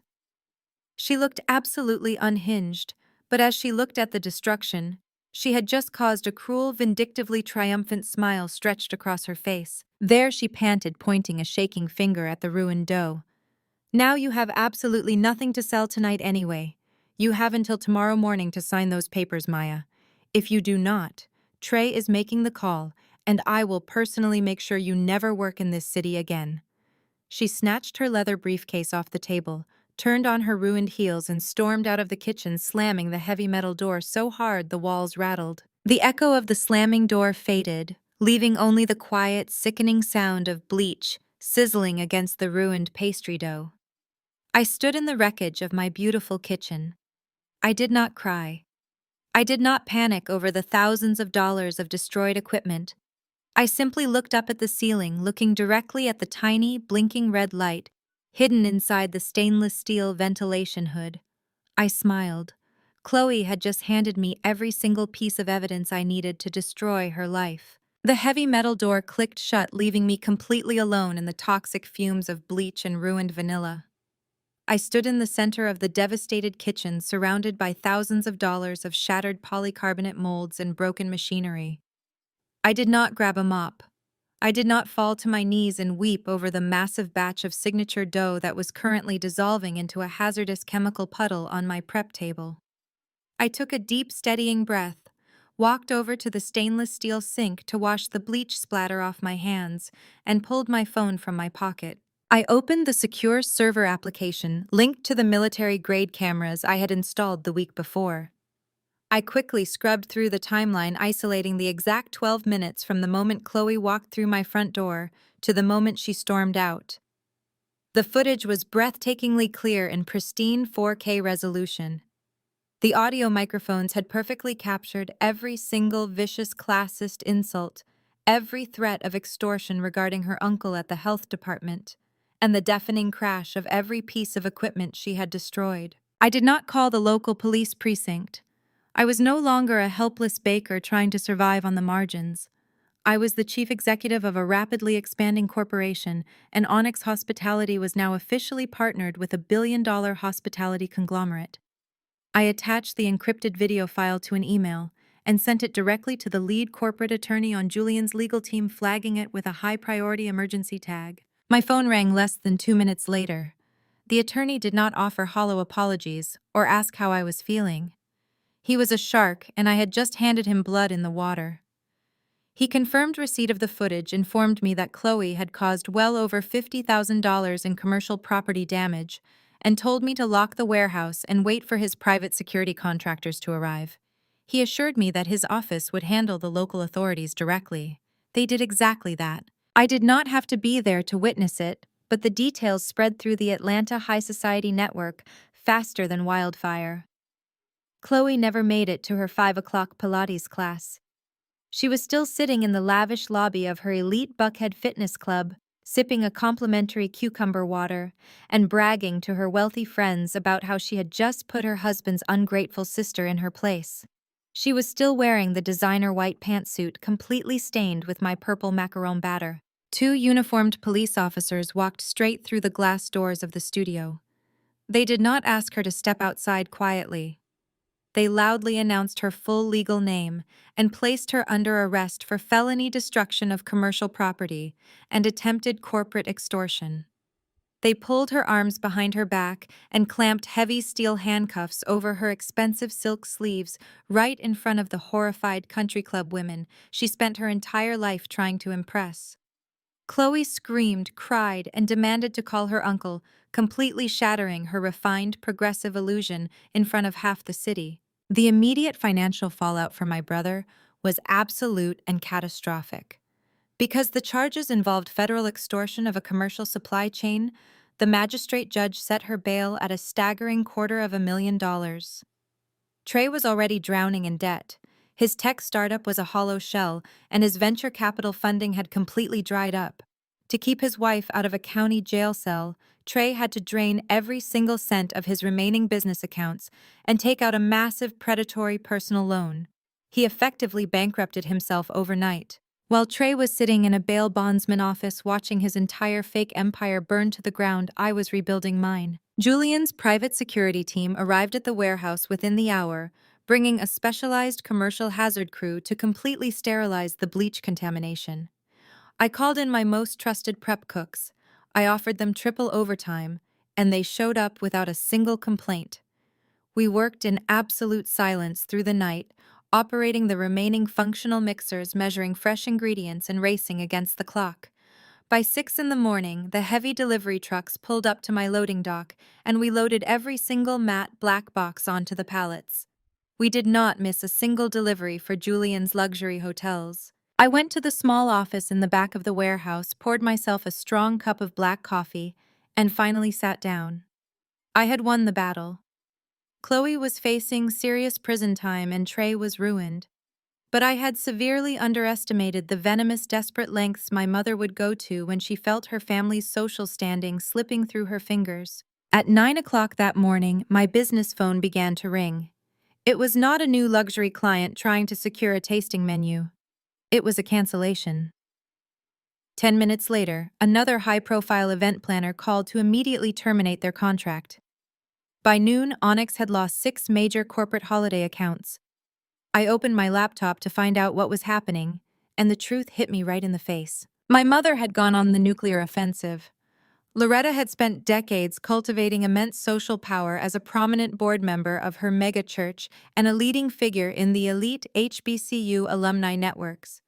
She was a master of public relations, and she had just weaponized her entire network against me. She had drafted a beautifully written, utterly devastating mass email and sent it to thousands of the wealthiest residents in the Atlanta registry. The subject line read, "A Mother's Heartbreak." In the email, she played the ultimate tragic victim. She claimed that I had suffered a complete psychological break. She spun a brilliant, horrifying lie telling the city that I had violently attacked Chloe in a manic episode, forcing the police to intervene. But worse than the personal attacks, she completely exposed my secret. She told the entire city that Maya was the hidden owner of Onyx Hospitality. She claimed that my ghost kitchen was a hazardous, unsanitary environment run by a deeply disturbed woman, and she strongly urged her entire congregation and social circle to boycott my business for their own safety. She used her powerful connections to completely blacklist my name. She made sure that associating with Onyx became a massive social liability for any wealthy bride or corporate planner in the city. But Loretta did not stop there. The final paragraph of her email was dedicated to Jada's upcoming wedding to Julian. She knew the rumors about the ruined engagement party and the failing family bakery were circulating, so she moved quickly to protect her golden child. Loretta proudly announced that they had officially severed all ties with local caterers. She declared that to ensure Jada's wedding remained the most spectacular event of the decade, they had secured a world-class, highly exclusive pastry chef flying in directly from Paris to design the wedding cake. It was a brilliant, vicious counterattack. My mother was trying to erase my talent from the city's memory. She was trying to starve my new business to death by turning my own community against me, while simultaneously elevating Jada to an untouchable level of international luxury. I sat back in my desk chair, staring at the mass email on my screen. My mother thought she had finally backed me into a corner I could not escape. She thought public shame would force me to surrender. My phone buzzed on the desk. It was a direct message from Julian. He did not ask about my mother's massive smear campaign or the sudden cancellations hitting my books. He knew exactly what was happening, and he knew exactly how we were going to respond. The message contained a highly secure digital invitation and a single sentence. Wear something breathtaking tomorrow night. We are going to the gala. The invitation was not just a piece of thick gold-embossed cardstock. It was a weapon. The Atlanta Botanical Gardens Spring Gala was the absolute pinnacle of high society, an event so exclusive that tickets were not sold, they were bestowed. And this year, my mother had staked the last remaining shred of our family's reputation on Jada, making a triumphant appearance as a billionaire's fiancé. I spent the entire afternoon preparing with military precision. I did not wear the pastel silks or modest cuts my mother had always forced upon me.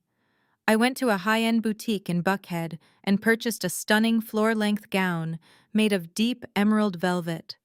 It hugged my curves flawlessly, the rich color a sharp contrast against my skin. The sleeves were long and fitted completely, concealing the healing burn scars on my forearms, but the back plunged low, a deliberate statement of confidence. I wore my hair swept up in an elegant twist, and my makeup was sharp and unyielding. When I looked in the mirror, I did not see the quiet baker who used to apologize for taking up space. I saw the CEO of Onyx Hospitality. At exactly 7 o'clock, Julian's private town car arrived at my apartment. He stepped out to open the door for me wearing a perfectly tailored black tuxedo. When he saw me, he stopped for a fraction of a second, his dark eyes sweeping over the emerald velvet. "You look dangerous, Maya," he said, a slow, approving smile touching his lips. "That is exactly the point," I replied, stepping into the luxurious leather interior of the car. The drive to the botanical garden was quiet, the tension between us crackling with anticipation. We were not going as romantic partners. We were going as corporate allies stepping onto a battlefield to execute a highly coordinated strategy. The entrance to the gala was a blinding barrage of camera flashes and screaming paparazzi. The entire garden had been transformed into a sprawling, enchanted forest of thousands of white orchids and dripping crystal chandeliers. We stepped onto the green carpet, and the reaction was instantaneous. Julian was one of the most famous men in the city, and the press immediately swarmed us. But they did not ask about his hospitality empire. They asked who the mysterious woman on his arm was. Julian did not answer them.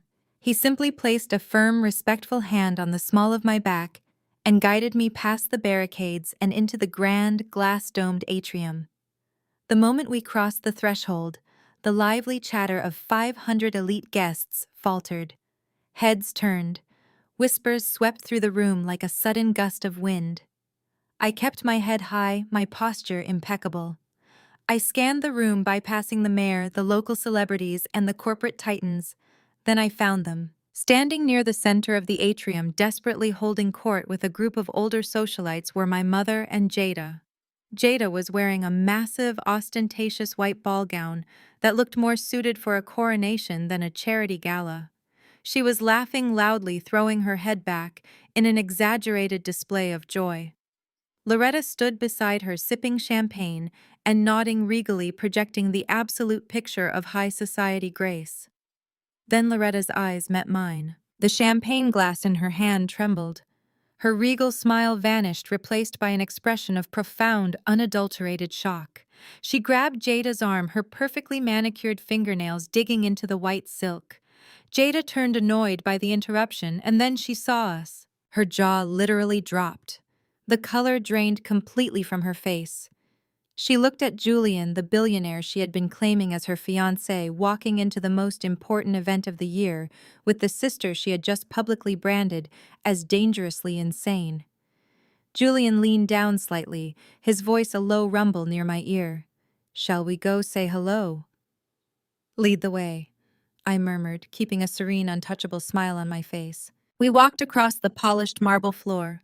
The crowd parted for us like the Red Sea, the whispers growing louder with every step. When we finally stopped in front of my family, the silence between us was absolutely deafening. "Julian!" My mother finally choked out, her voice tight with panic. She frantically tried to assemble her social mask, her eyes darting nervously to the wealthy women standing nearby. "What a wonderful surprise! We did not expect you to arrive so early." "And Maya," she swallowed hard, her eyes flashing with a desperate warning.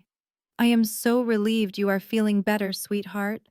We were all so worried about your little episode." I did not let her spin the narrative.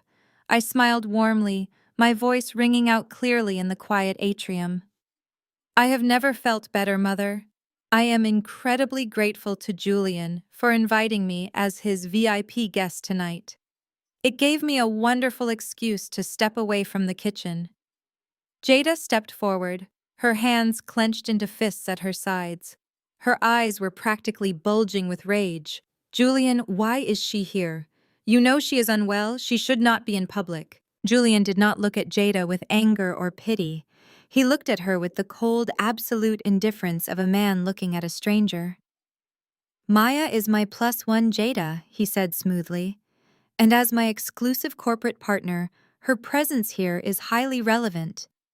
"Corporate partner?" My mother echoed the word, sounding foreign and terrifying on her tongue. "Yes," I interjected, turning my gaze fully onto Loretta. "Onyx Hospitality just signed an exclusive national contract with Julian's hotel group. It has been a very busy week. Speaking of busy, how is the catering business holding up without me, Mother? I heard about the sudden cancellations. It must be devastating to lose so many long-standing clients in a single day." Loretta's face turned a mottled, ugly shade of red. She realized in that exact moment that her mass email had failed. Her attempt to destroy my reputation had not broken me. It had only solidified my power. But Jada was not smart enough to realize the game was over. She was too arrogant, too obsessed with her own illusion. "You think you are so clever," Maya Jada hissed, leaning in close so the other guests could not hear. "You think walking in here on his arm makes you important? You are nothing. You are a baker hiding behind a fake corporate name. But I am the bride, And tonight I am going to prove to this entire room that I never needed you." She spun around, gesturing dramatically toward the far end of the atrium, where a massive circular table sat under a spotlight draped in heavy white velvet. "They are about to unveil the dessert course," Jada announced, her voice rising to a triumphant pitch. "The masterpiece that I created. The one I baked with my own hands to celebrate my engagement. When everyone in this room tastes it, they will know exactly who the real talent in this family is." I looked at the covered table, and then I looked back at Jada. A cold, dangerous thrill shot down my spine. "I cannot wait to taste it," I said softly. Jada snapped her fingers at the catering director. The heavy white velvet drape was immediately pulled away from the massive circular table. A collective gasp echoed through the glass-domed atrium of the botanical garden. Sitting beneath the blazing glow of a dedicated spotlight was a towering five-tiered masterpiece. It was a breathtaking architectural structure of spun sugar adorned with hundreds of delicate, individually plated artisan tarts. The presentation was flawless, practically glowing with a rich golden gloss that caught the light perfectly. The wealthy guests murmured in absolute awe, pulling out their phones to capture the display. My mother stood incredibly tall, her chest puffed out with immense manufactured pride. But as I stepped closer to the table, my eyes scanning the intricate details of the pastry, a deep knowing calm settled over my entire body. I did not need to taste it to know exactly what it was. I recognized the impossibly thin, perfectly laminated edges of the pastry shells. I recognized the deep spiced amber color of the filling. And most importantly, I recognized the distinct mirror-like shine of the trademark glaze. It was the soul crust. It was my proprietary recipe, the exact formula that had just secured me a seven-figure national contract. The pieces fell into place instantly. When Chloe had kicked that box of my belongings out onto the sidewalk, I had walked away with the brass key and the photograph of my father, leaving my old leather-bound recipe journals scattered on the concrete. Jada must have driven to the bakery after I left, picked up the ruined journals from the street, and handed my life's work directly to whatever expensive replacement bakers she had hired, claiming the brilliance as her own. Jada confidently took a wireless microphone from the event coordinator. She stepped into the spotlight, looking out at the crowd of 500 elite guests, her diamond necklace sparkling brilliantly. "Thank you all for being here tonight." Jada began, her voice dripping with practiced, performative humility. "As many of you know, my family has faced some unexpected challenges recently with our catering business. But adversity breeds true innovation. I realized that if I wanted my upcoming wedding to Julian to be truly spectacular, I could not rely on anyone else. I had to step up. I spent the last several weeks locked in the test kitchen, pouring my entire heart and soul into developing a completely original dessert." She paused, placing a delicate hand over her chest, feigning deep emotion. "I wanted to create something that represents the luxury, the resilience, and the flawless standard of my new life. I call this my masterpiece. Please, everyone, enjoy." The atrium erupted into thunderous applause. My mother beamed, looking around the room to ensure every single socialite was witnessing her golden child's triumphant moment. Jada lowered the microphone, a smug, victorious smile plastered across her face. She looked directly at me, her eyes daring me to cause a scene, daring me to sound like a jealous, crazy sister, claiming the recipe was mine. She expected me to yell. She expected me to throw a tantrum. Instead, I simply smiled. I let go of Julian's arm, the emerald velvet of my gown sweeping gracefully across the marble floor as I stepped directly into the spotlight with her. I reached out, keeping my movements perfectly calm and deliberate. Jada, caught completely off guard by my absolute serenity, did not pull away in time. I gently took the microphone right out of her hand. I turned to the crowd. The applause instantly died down, replaced by a thick, breathless silence. Everyone remembered the explosive rumors about my supposed mental breakdown. They were waiting for a disaster. "What a truly beautiful speech, Jada," I said, my voice echoing clearly through the massive atrium. The audio system was flawless, carrying every single syllable to the very back of the room. It takes an incredible amount of dedication to develop a proprietary recipe from scratch. The lamination on this pastry is exceptional. The glaze is absolutely perfectly tempered. It is a stunning achievement for someone who has never baked a single loaf of bread in her entire life. A quiet, uncomfortable ripple of laughter moved through the crowd. Jada's smug smile completely vanished. Her eyes widened with sudden panic. "Give me the microphone, Maya," she hissed under her breath, reaching out to grab it. I smoothly stepped just out of her reach, picking up a small silver dessert fork from the table. But as any true master chef will tell you, I continued speaking directly to the mesmerized audience. You cannot simply serve a masterpiece without honoring the tradition of the kitchen. A true chef must always take the very first bite of their own creation. It is the ultimate proof of their labor. I picked up one of the delicate golden tarts from the bottom tier of the display. I held it out to Jada, resting it on a crisp white napkin.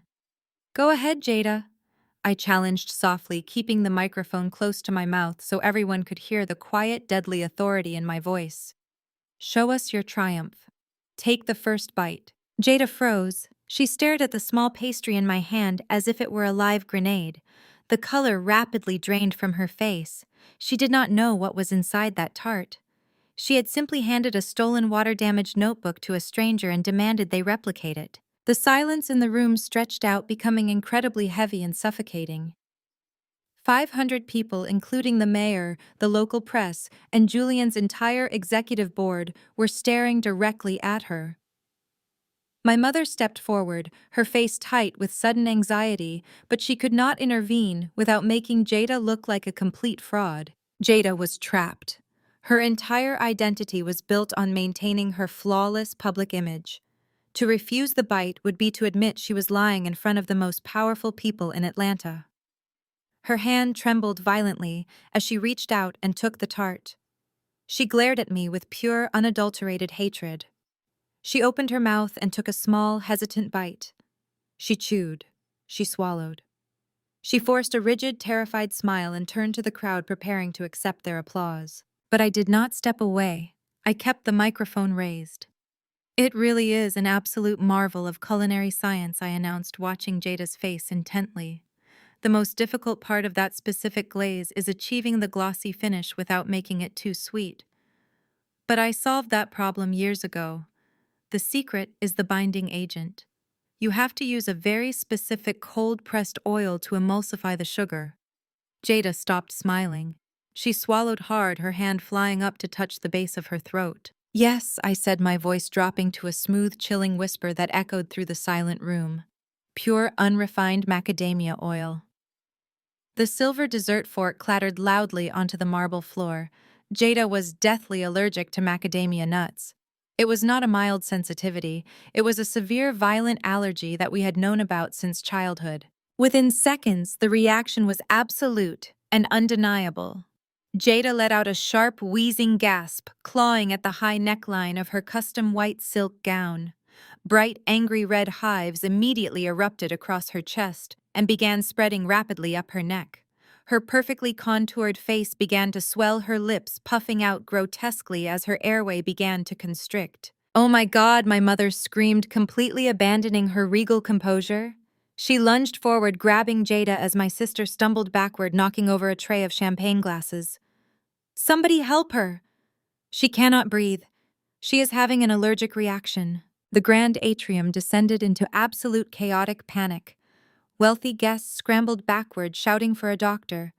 The event coordinators began sprinting frantically toward the emergency exits to flag down the paramedics who were heavily stationed outside for the massive event. I stood perfectly still in my emerald gown, holding the microphone, watching the golden child completely unravel in front of the entire city. She had stolen my work to humiliate me, and in doing so, she had poisoned herself with her own profound ignorance. Jada collapsed onto the marble floor, a messy, wheezing heap of ruined white silk and angry red hives. The flawless, untouchable aesthetic she had spent her entire life cultivating was completely destroyed in less than 60 seconds. Two paramedics carrying heavy medical bags burst through the crowd, dropping to their knees beside her and immediately preparing an epinephrine injection. Through the sheer chaos, heavy footsteps approached the spotlight. Julian stopped right beside me. He looked down at the pathetic, gasping woman on the floor. And then he looked at my mother, who was weeping hysterically with her mascara running down her face.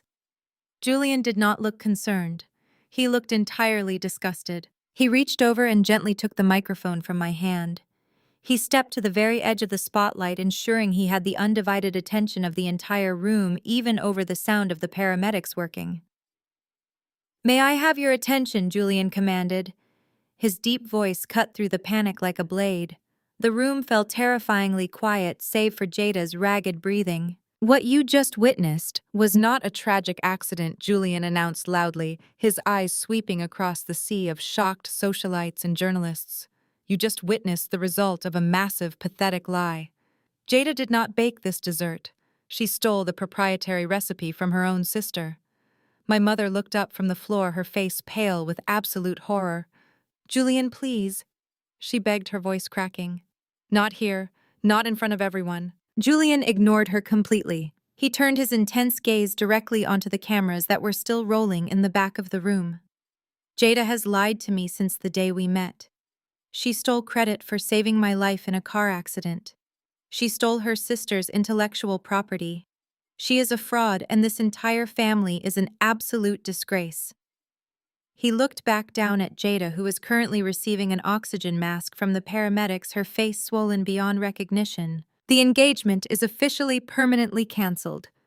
Julian declared, his words echoing off the glass dome with devastating finality. "There will be no wedding. My corporate legal team will be filing a massive civil lawsuit against Loretta's Patisserie for corporate espionage and intellectual property theft first thing tomorrow morning. I suggest nobody in this room ever does business with this family again." Julian lowered the microphone and set it carefully onto the white velvet table. He turned to me, offering his arm with impeccable, gentlemanly grace. "Shall we go, Maya?" he asked quietly. I looked at my mother kneeling on the floor in the wreckage of her social empire. I looked at Jada, humiliated, swollen, and stripped of her billionaire prize. I did not feel an ounce of pity. They had tried to bury me in the dark entirely, forgetting that I was the one who knew how to plant the seeds. I took Julian's arm. "We are finished here," I replied. We turned our backs on the screaming, chaotic mess of my family and walked slowly and deliberately out of the grand atrium. The crowd parted for us in absolute stunned silence. We stepped out of the botanical garden and into the cool, refreshing Atlanta night air, leaving the toxic illusion of my past permanently behind us. The morning after the gala, the city of Atlanta woke up to a complete media earthquake. My phone started vibrating against my nightstand at 6 in the morning, and it did not stop for hours. The local society blogs and business journals were absolutely flooded with leaked smartphone footage from the botanical garden. The video of Jada collapsing in her white ball gown, her face swollen and covered in hives from her own stolen recipe, was going universally viral.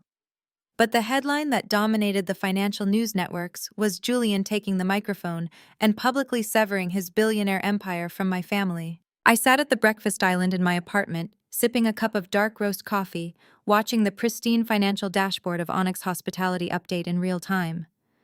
My sales had tripled overnight. The wealthy elite of the city, desperate to distance themselves from the scandalous ruin of Loretta's Patisserie, were flooding my encrypted website with massive corporate orders. I had won. But for my brother Trey, the nightmare was just beginning. Trey had built his entire identity around the illusion of being a visionary tech entrepreneur. But his startup was a hollow shell propped up entirely by a massive seed investment from a prestigious Atlanta venture capital firm. What Trey did not know, and what Julian had kept quietly to himself, was that Julian's hospitality conglomerate was the primary shadow backer of that exact venture capital firm. Julian owned the very financial foundation my brother was standing on. At exactly 9 in the morning, Julian executed his threat with absolute ruthless precision. He did not call Trey. He did not issue a warning. Julian simply instructed his asset management team to pull their entire funding portfolio out of the venture capital firm, backing my brother, citing a severe breach of ethical confidence. The domino effect was instantaneous and completely catastrophic. Panic swept through the investment board. Within an hour, the venture capitalists initiated an aggressive emergency audit on Trey's startup.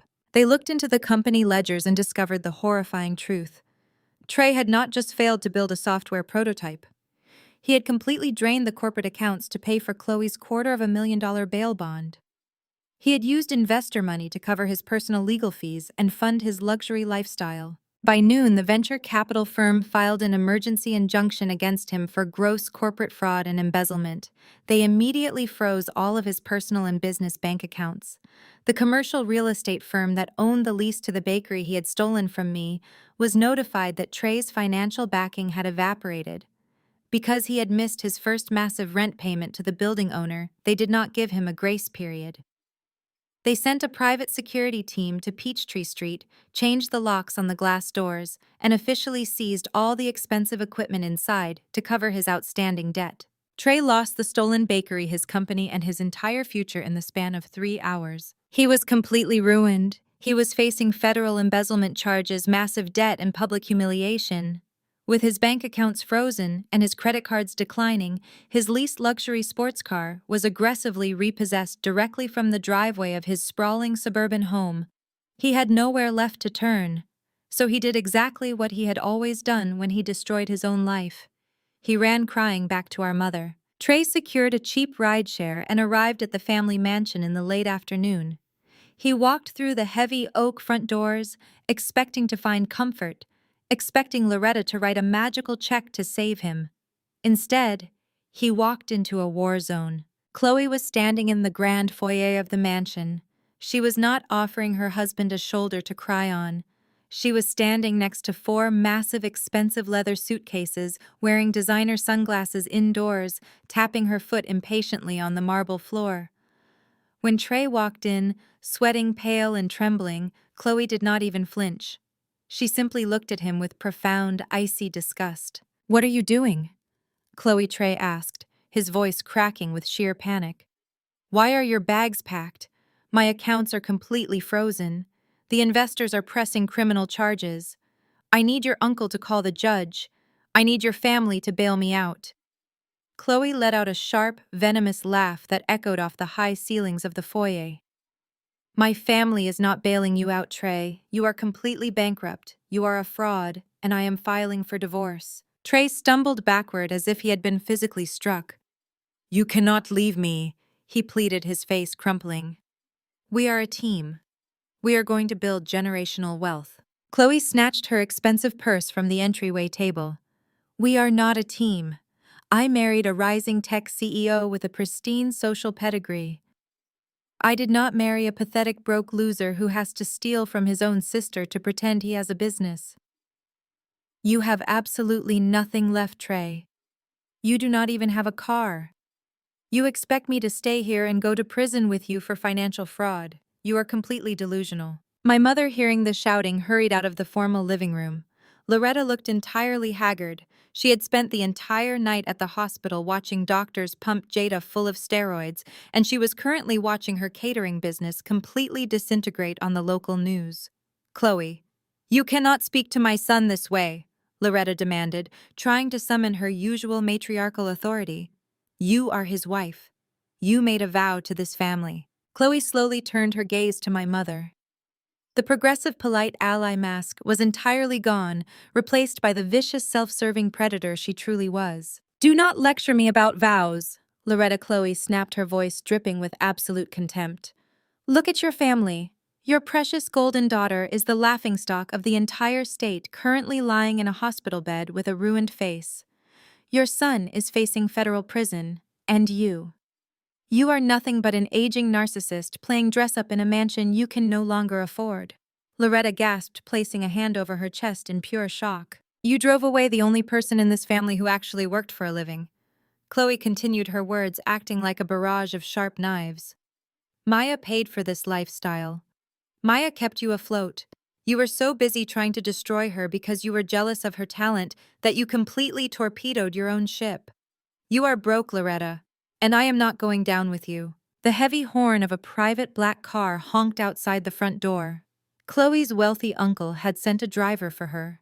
She did not look back at Trey, who had dropped to his knees on the marble floor, weeping into his hands.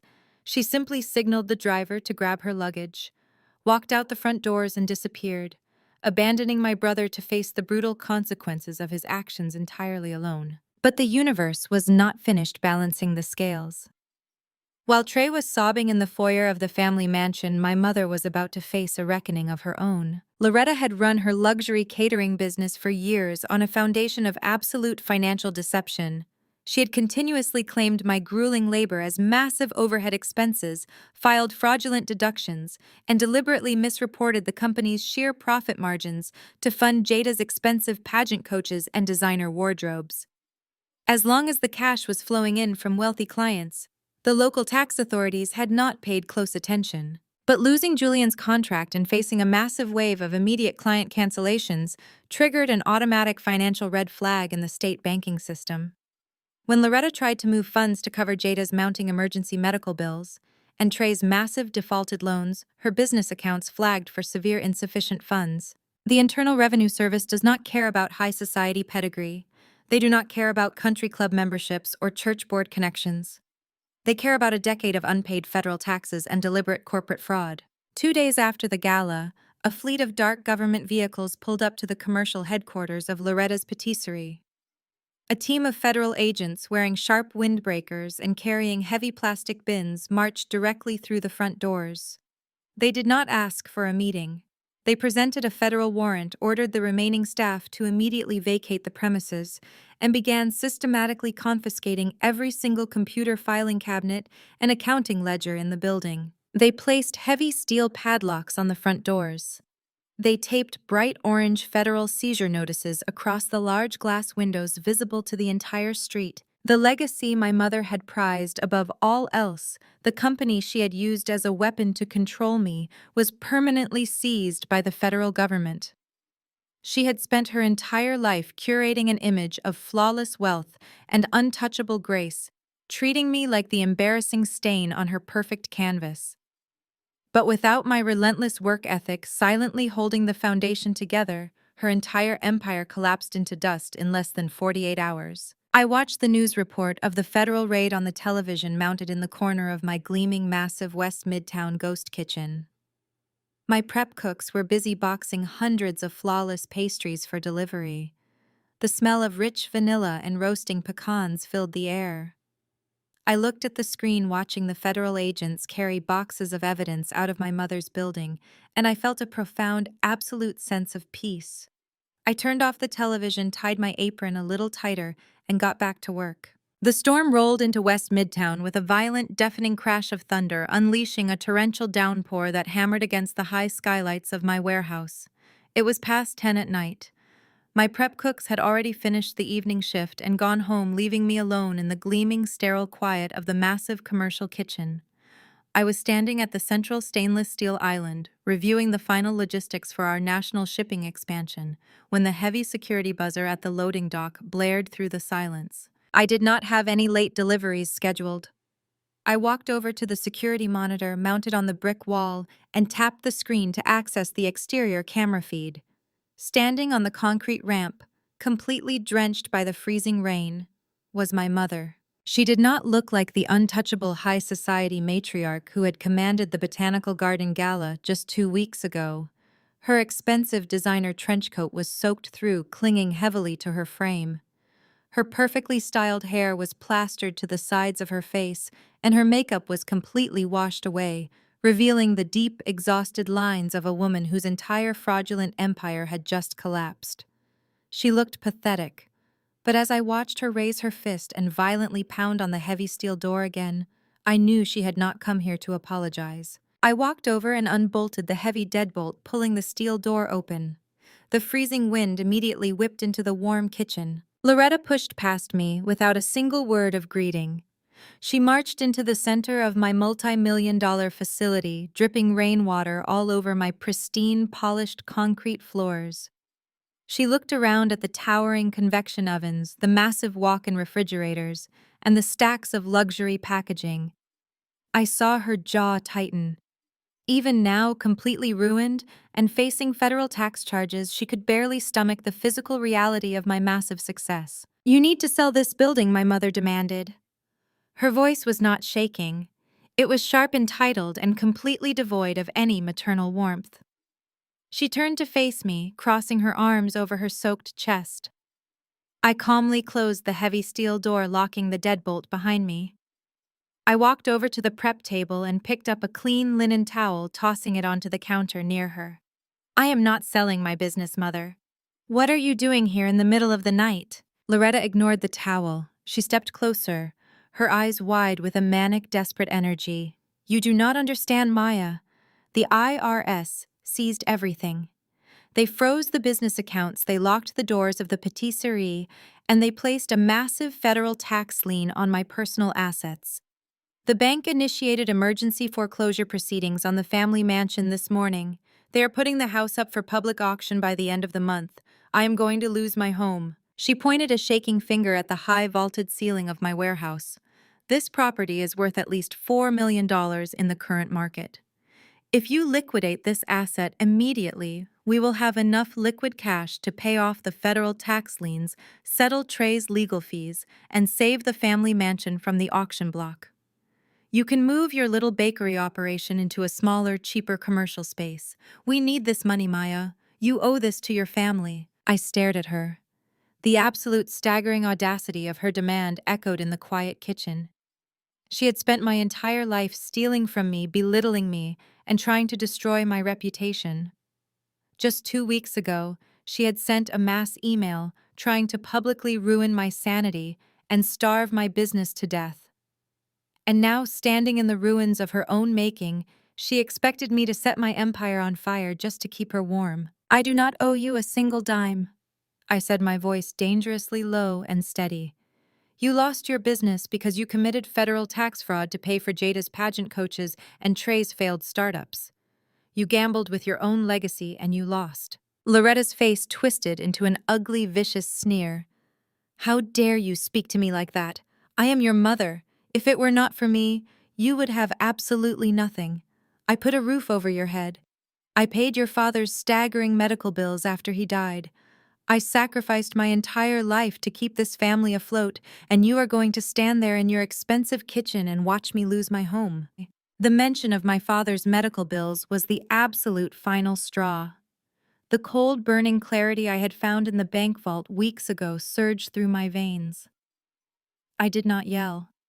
I simply reached into the deep pocket of my chef coat and pulled out the small folded handwritten letter I had retrieved from the safety deposit box. I held it up in the bright fluorescent light. Do you know what this is, Mother? I asked softly. Loretta squinted at the paper, her brow furrowing in confusion. This is a letter from my father, I stated, watching the color rapidly drain from her face. He wrote it in the hospice bed right before he died. He left it inside a safety deposit box at First Atlanta Bank, alongside the ironclad commercial deed to this exact warehouse. Loretta took a physical step backward, her eyes darting frantically to the letter. You are lying. That deposit box was seized by the bank to cover his debts. There were no debts, I countered, my voice cracking like a whip. He did not leave us in financial ruin. You drained the primary family accounts yourself.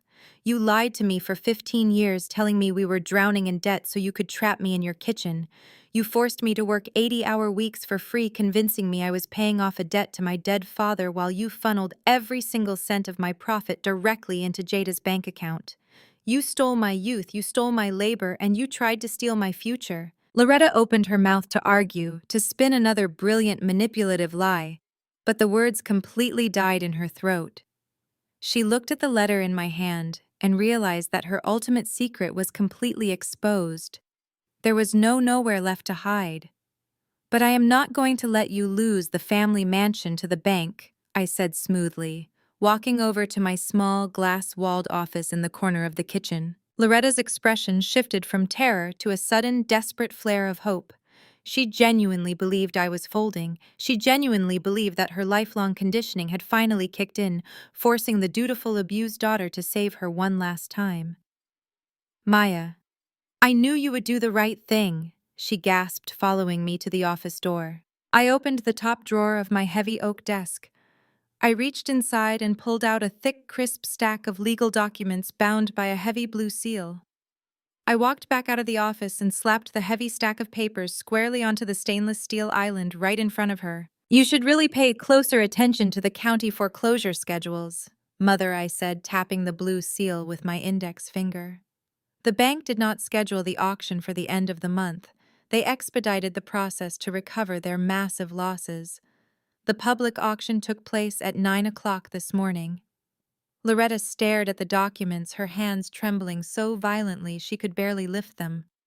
She carefully peeled back the cover page. I bought it, I whispered, leaning forward so I was looking directly into her horrified eyes. My blind corporate LLC Onyx Hospitality purchased the estate outright for pennies on the dollar. I paid in cash. There is no mortgage, there is no bank holding the title. I stood up perfectly straight, looking down at the woman who had tormented me for 35 years. I own the mansion now, Loretta. The deed is entirely in my name, and as the sole legal property owner, I am officially issuing your eviction notice. You and Trey have exactly 48 hours to pack whatever cheap belongings the IRS did not seize and get out of my house. Loretta let out a guttural, shattered sob. She collapsed against the stainless steel table, burying her face in her hands, weeping with the absolute crushing realization that she had lost everything to the daughter she had always treated like dirt. I did not comfort her. I did not feel an ounce of guilt. I walked over to the heavy steel loading door, pulled it wide open to the freezing rain, and waited in absolute silence until she finally gathered the last shred of her broken pride and walked out into the storm. 6 months later, the spring sun was shining brilliantly over the bustling streets of downtown Atlanta. The air was crisp, carrying the vibrant energy of the city, but the sidewalk in front of my new building smelled exclusively of rich dark chocolate and brown butter. I stood on the sidewalk holding a pair of massive golden scissors, looking up at the towering glass and steel facade of the new Onyx Hospitality flagship storefront. I had completely moved my operation out of the secret West Midtown warehouse and stepped directly into the light. The exterior was painted a sleek, elegant matte black with massive floor-to-ceiling windows, showcasing the gleaming state of the art open kitchen inside. A line of eager, wealthy customers already stretched entirely around the city block, waiting for the doors to officially open. I was not hiding in the back room anymore. I was wearing a pristine, short-sleeved white chef coat with my name meticulously embroidered in gold thread over my heart. My forearms were completely bare. The severe caramel burns from 6 months ago had fully healed into thick silver bands of keloid scar tissue that wrapped around my skin like twisted armor. I did not wear long sleeves to cover them. I did not apply heavy makeup to hide them. They were the physical proof of my survival, the permanent badges of the fire I had walked through to build my empire. Standing immediately to my right, looking incredibly sharp in a tailored navy suit, was Julian. He was not there as my savior. He was not there as a billionaire protecting a helpless victim. He was standing beside me as my exclusive corporate partner and my absolute equal. Over the last 6 months, our strictly business relationship had evolved into a deeply profound, unbreakable bond built on mutual respect, shared ambition, and relentless honesty. We challenged each other in the boardroom, we trusted each other completely, and the way he looked at me right now with pure, unfiltered admiration made my heart beat a little faster. "Are you ready to make history?" Maya Julian asked quietly, leaning in, so only I could hear him over the cheering crowd. "I am just getting started," I replied with a confident smile. I raised the golden scissors and sliced cleanly through the thick black velvet ribbon blocking the front doors. The crowd erupted into massive applause. The flashbulbs of the local culinary press popped brilliantly, capturing the exact moment I officially claimed my place as the reigning culinary queen of Atlanta. As the doors swung open and the excited crowd began flooding into the elegant retail space, I stepped back to take in the sheer magnitude of the moment. I looked through the massive glass windows of my bakery, watching the reflection of the bustling city traffic. Then, out of the corner of my eye, I noticed a subtle movement on the opposite side of the busy street. Walking slowly down the dirty concrete sidewalk, getting aggressively shoved aside by fast-walking commuters, were Jada and Trey. They were completely unrecognizable. Jada was not wearing custom silk or sparkling diamonds. Her hair was pulled back into a messy, unwashed knot, and she was wearing a faded, cheap tracksuit.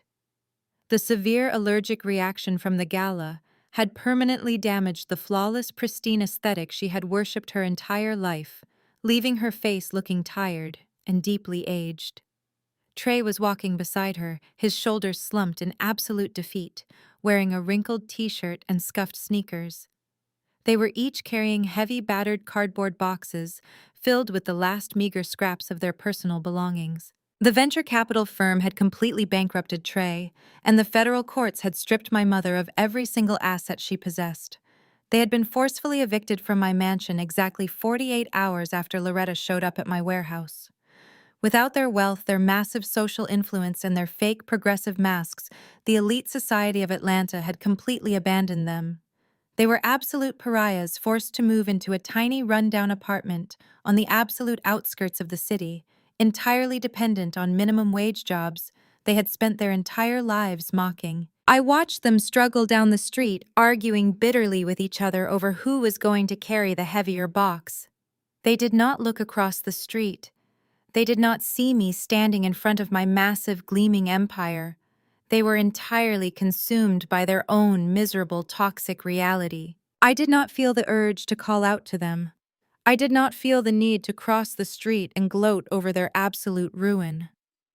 The intense, burning anger that had fueled my initial revenge was completely gone, replaced by a profound, unshakable peace. They were simply strangers to me now. The heavy, suffocating chains of my toxic family were permanently broken, left behind in the ashes of the fake life they had tried to force upon me. I turned my back on the street, completely cutting them out of my vision and my life forever. I walked into the bustling, beautifully lit interior of the Onyx flagship store. The air was filled with the sound of ringing registers, happy customers, and the rhythmic hum of the massive espresso machines. Julian was standing near the front display case, talking with a prominent food critic, but his eyes immediately found mine as I walked in. He offered me a warm, genuine smile that reached all the way to his eyes. I walked over to the pristine marble counter, reached into the display case, and picked up a single, perfectly baked signature soul crust tart. The delicate pastry shattered flawlessly. As I took a bite, the rich, spiced filling melting perfectly on my tongue. It tasted like absolute freedom. I stood in the center of the massive empire I had built, with my own two hands surrounded by the beautiful life I had fought so fiercely to claim, and I smiled. The greatest lesson I learned from this journey is that your true worth is never defined by family members who continuously try to tear you down. For years, I allowed my mother and siblings to weaponize my loyalty, confusing their abuse with love. But genuine power comes from realizing you do not need their validation to succeed. When toxic people try to push you into the shadows, use that exact darkness to quietly build your strength. The ultimate revenge is not screaming or causing a scene. It is simply choosing yourself, cutting the toxic ties, and living a beautifully successful life. If you have ever had to walk away from a toxic family to protect your own peace, please hit the like button, subscribe to the channel, and share your own story of resilience in the comments below.